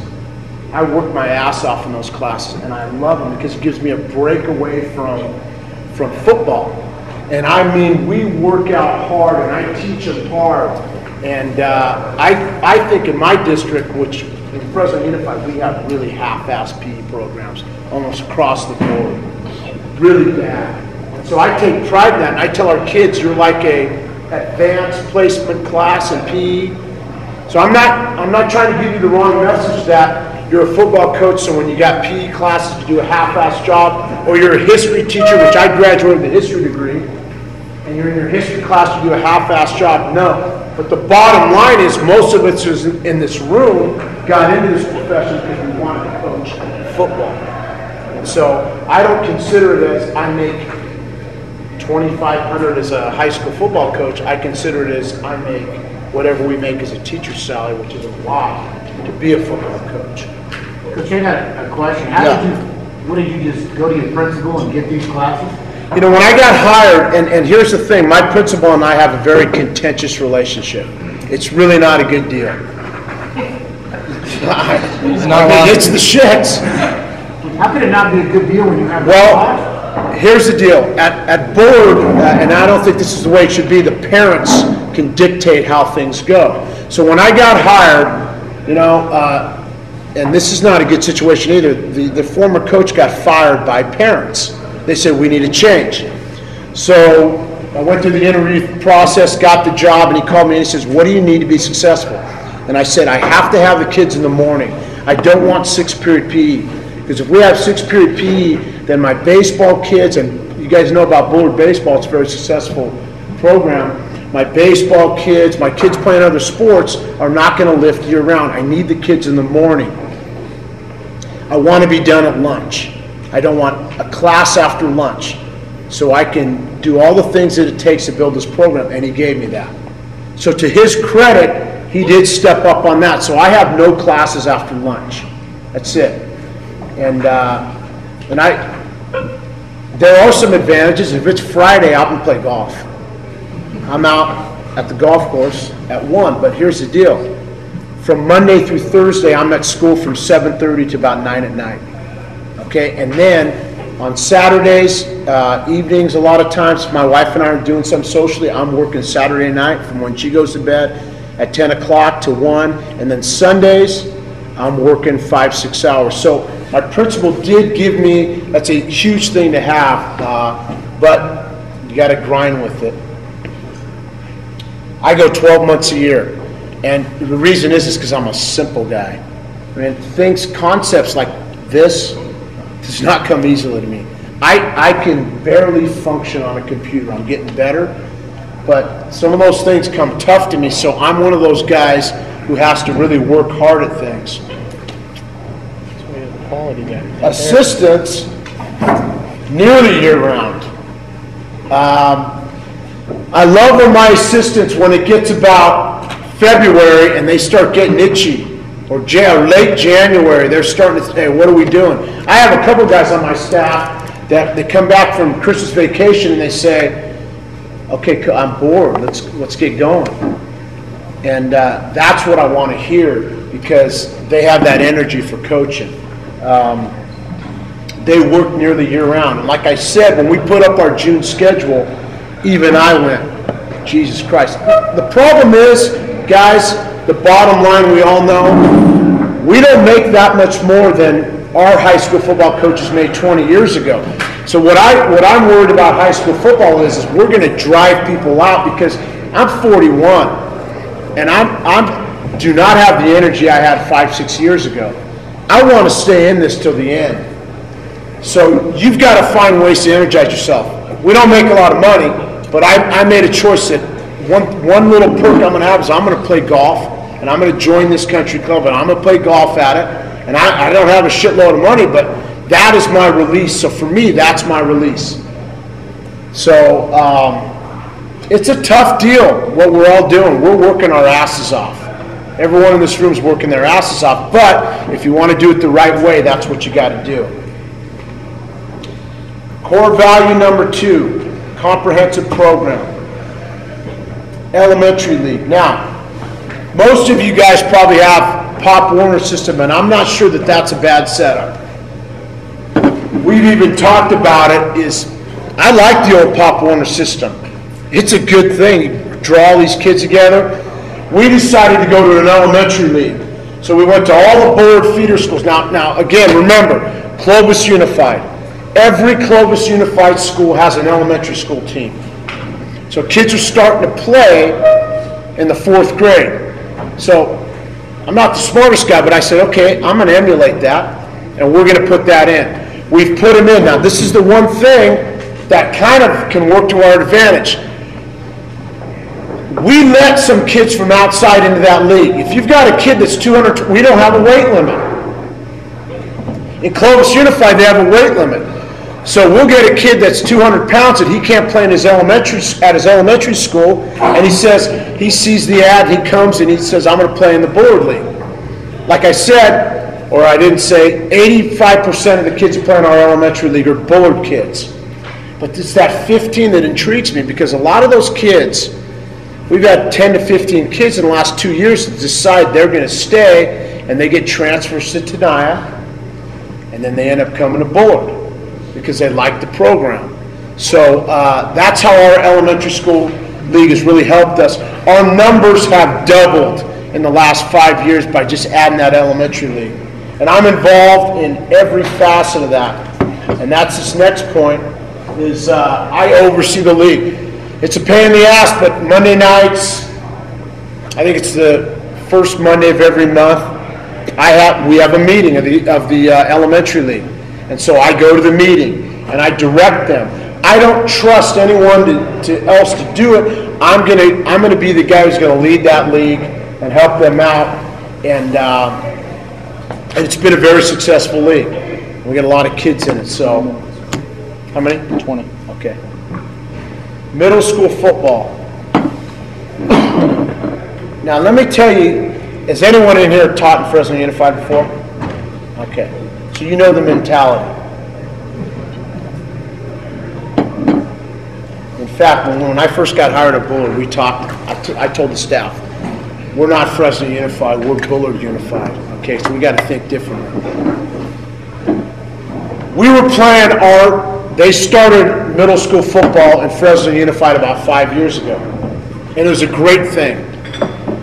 However, they only had one team. So that means 7th graders don't want to go off with the team. They don't want to play with 8th graders.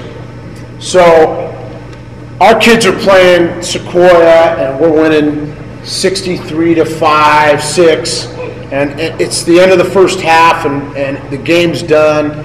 And so I pushed to get our middle schools in with the Clovis schools. It was, the process we had to go through was unbelievable. And the principal said at the time, we don't want our poor boys getting beaten up by those Clovis kids. And I said to her, I said, Claudia, I said, look, we may get our ass kicked the first year or so, but eventually, okay, we're going to get better, and we're going to be able to compete with them. Well, fast forward 5 years. Last year, our 8th grade team went 8-3 and beat Kastner twice. And they pounded them. Okay? And see, now our kids in the 8th grade, they don't have that Clovis thing over their head. Because when I first got to Bullard, that was a huge deal. Think about it, if you're sitting in this room and you coach at a school where a school's had your number year after year. And when you're a kid, your mindset is we can't beat them. Well, when I got to Bullard, that was the mindset. We can't beat Clovis schools. And to be truthful, we're still not exactly where we need to be on them. But now we win a game. We win this, we win that, here and there. And now our kids believe that they can beat Clovis schools, and that's really powerful. I hire the entire staff of the middle school. So, we put another ad in, and so every guy down there is one of my guys. Most of those coaches at the middle school are former players of mine. So they're going to run the same system as we run.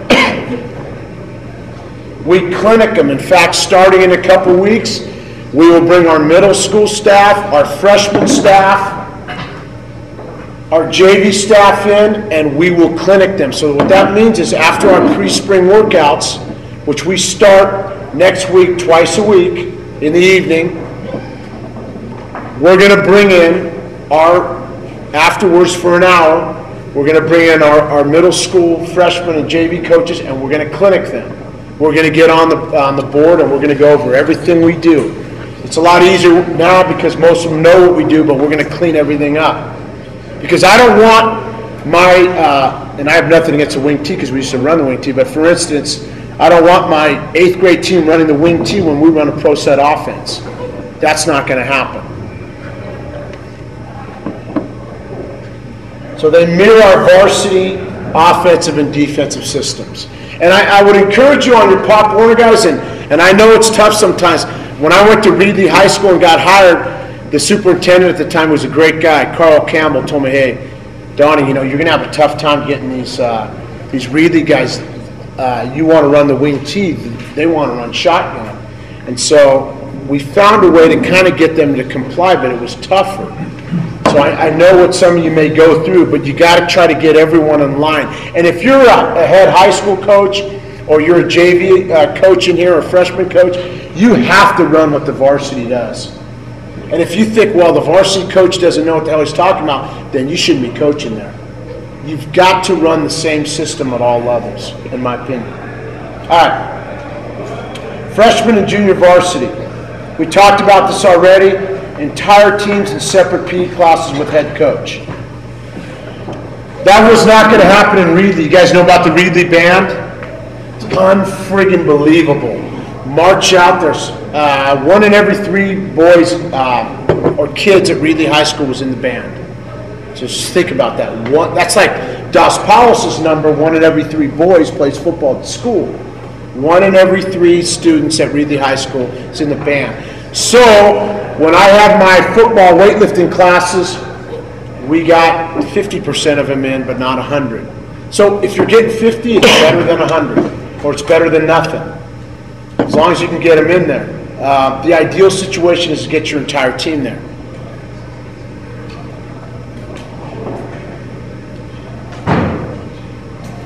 Okay. Any questions on any of that? What type of numbers are you getting during the workouts? The number workouts in the morning, you mean? Yes. Every varsity kid, unless he's on the shit list, is there in the morning. Every JV kid and every freshman kid. I mean, we may have. I called the kid in today and I said, you're disappearing. You're going to be off the team in a couple of weeks. You got to make a decision. So now, when I first started, 70, 80%, 85 maybe. Funny story. When my first day at Bullard, we started in the gym, and I brought Steve Sabonia in and I said, okay, Steve, you got to help me. We're going to train these kids. We had 82 varsity kids come out for the football team. We finished the year with 33. So I guess we ran some kids off, but now we're at a point where, and I'm sure a lot of you guys are at the same point where there's accountability and your kids understand what it's all about and they do it. And so I'm amazed. I got to say something. I'm amazed at what our kids do. We put them through a very intense program and they get it done. They're really good kids. Third core value for me is community and school pride. Esprit de corps. You guys heard that term? develop unit integrity. I don't know if the kids understand this, but I think our coaches understand this. Loyalty to team and program. Now, parents, we have a rule. If we get a parent complaint to the administration, the entire team runs. Simple. That's it. Now, can it get your tits in a ringer? Absolutely. I got called to the office last year or 2 years ago, I can't remember, and principal said, I heard you ran the team because of a parent complaint. I said, yeah. Well, you can't do that. Well, I've told the parents they need to come to me if they have any issues. Well, you can't do that. Well, I was in that office for about 2.5 hours. I don't even know where my PE classes went. No one watched them. I was in there for 2.5 hours. When I came out of there, sweat was just pouring off me. We got in a knockdown, drag-out. Bullard parents, you guys have read the paper, right? Okay, Bullard parents, they get coaches fired and all this. Now, the other part of that is this. I like our parents. A lot of these people are the same age as me. Some of them I went to high school with. More and more as we go on, these are people I went to school with. My quarterback for 3 years, a couple of years ago, his father and I were best friends. It makes it tough, but the deal is, he would come in and say, I got some issues, and his basically stance for me was, hey, no, don't fuck with me on this. Come on.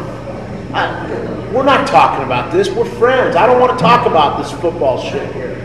Let's go golfing or let's do whatever. Let's go have a drink, but I don't want to talk about our offense or what play we should have called. And he was smart enough to, to understand that was off limits. You can't have parents dictating what you do. There's a case in Fresno where I was talking to one of the coaches. He said, well, we can't have the kids come in the morning because the parents don't like it. Well, you want to win? That's the thing. They've got to be there. They've got to be lifted if you want to win. So we just have that rule. And the other day we ran our team because it was actually the first parent complaint we had in 4 years on our varsity. Most of those come with the JV freshmen. And we drilled them. They did 200 up downs, okay, in sets of 50. And then before that, we'd gone through a core in the gym, and we had 7 or 8 kids throw up, and apparently 5 kids didn't make it to school the rest of the day, and they got run the next day because 5 kids didn't to school. So, you can't have parents involved. You got to establish that right away. Now, they got to fundraise for you, so you got to have a good relationship with them.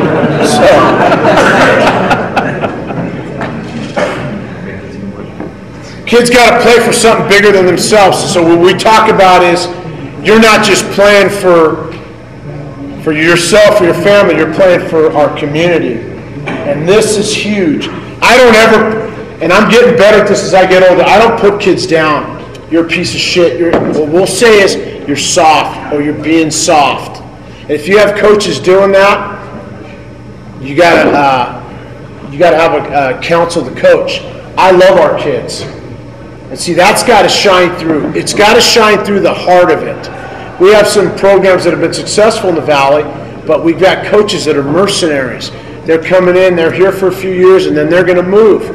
For me, this is my life. I love these kids. I want them to be part of the program forever. So that's got to pour out, and you have to be positive. So if a kid's being, not being tough, we say you're soft. That's soft right there. Instead of you're a pussy, that slips every once in a while. One of my coaches said the other day, Coach, you've used pussy twice today. Okay, I'll go back to soft. And then the importance of the alumni. It's tough sometimes because your alumni may move to the Clovis West area. They're not giving you any money. But at Bullard, we're lucky because we get people pouring back and they give. And right now we've got a stadium drive. We've got to raise $2 million, and we've got some people that are excited about doing that. And you gotta really play the alumni angle. My former players make up my staff at Tenai, which is our middle school, large parts of my freshman staff, JV, and next year we're going to have 4 former players on the varsity staff. And has anyone ever had a former player coach on their staff in here?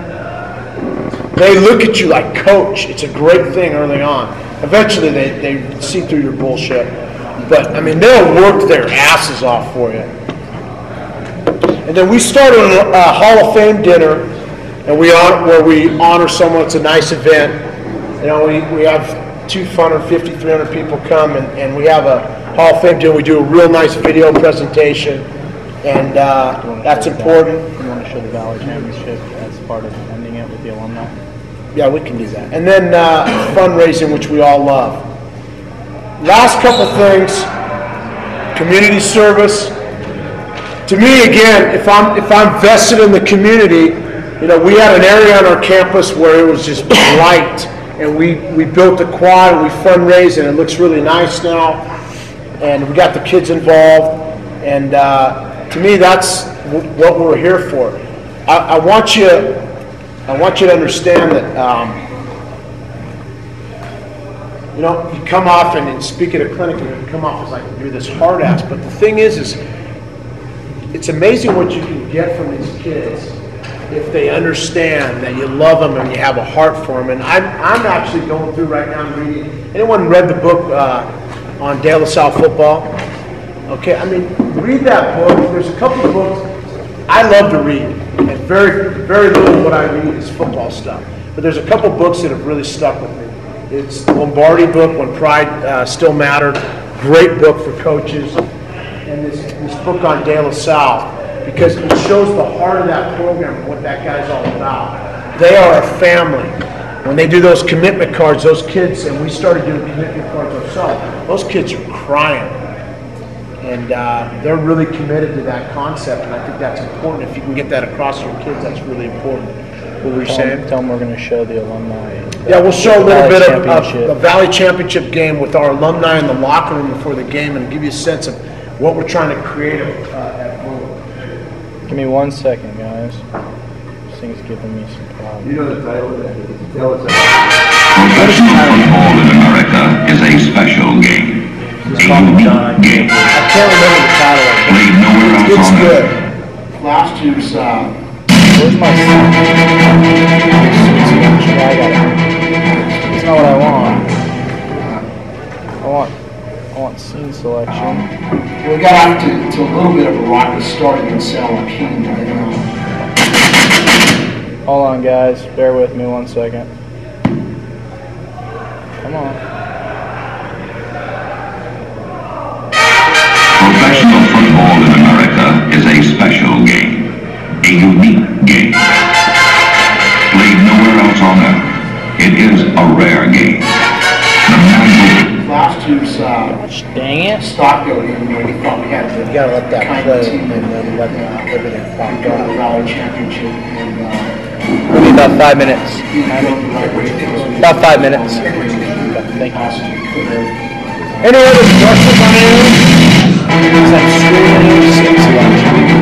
It's not letting me do it. For the people who miss a lot of the weight stuff, what type of consequences you give them for? I don't have I don't have rules. There's a good friend of mine who was a pretty good high school football coach. He had all these rules. We may say, I have this guy, he's great. You know Coach Ramirez, Matt? We got this guy, he's got one eye, and he wears Ray-Ban dark sunglasses, and he hangs out. He's with me nearly every day, 10 hours a day. And so when I send them to Coach Ramirez, it's hit and miss. Sometimes we screw up. Hey, where were you yesterday? I had to feel for Coach Ramirez, and he just drills it. Yeah, but I don't have set rules like, if you miss, you're going to do this and that. It's a little bit hit and miss. But we get him eventually. So she doesn't have it on here. It's not on there? No. He doesn't have it. Hold on. You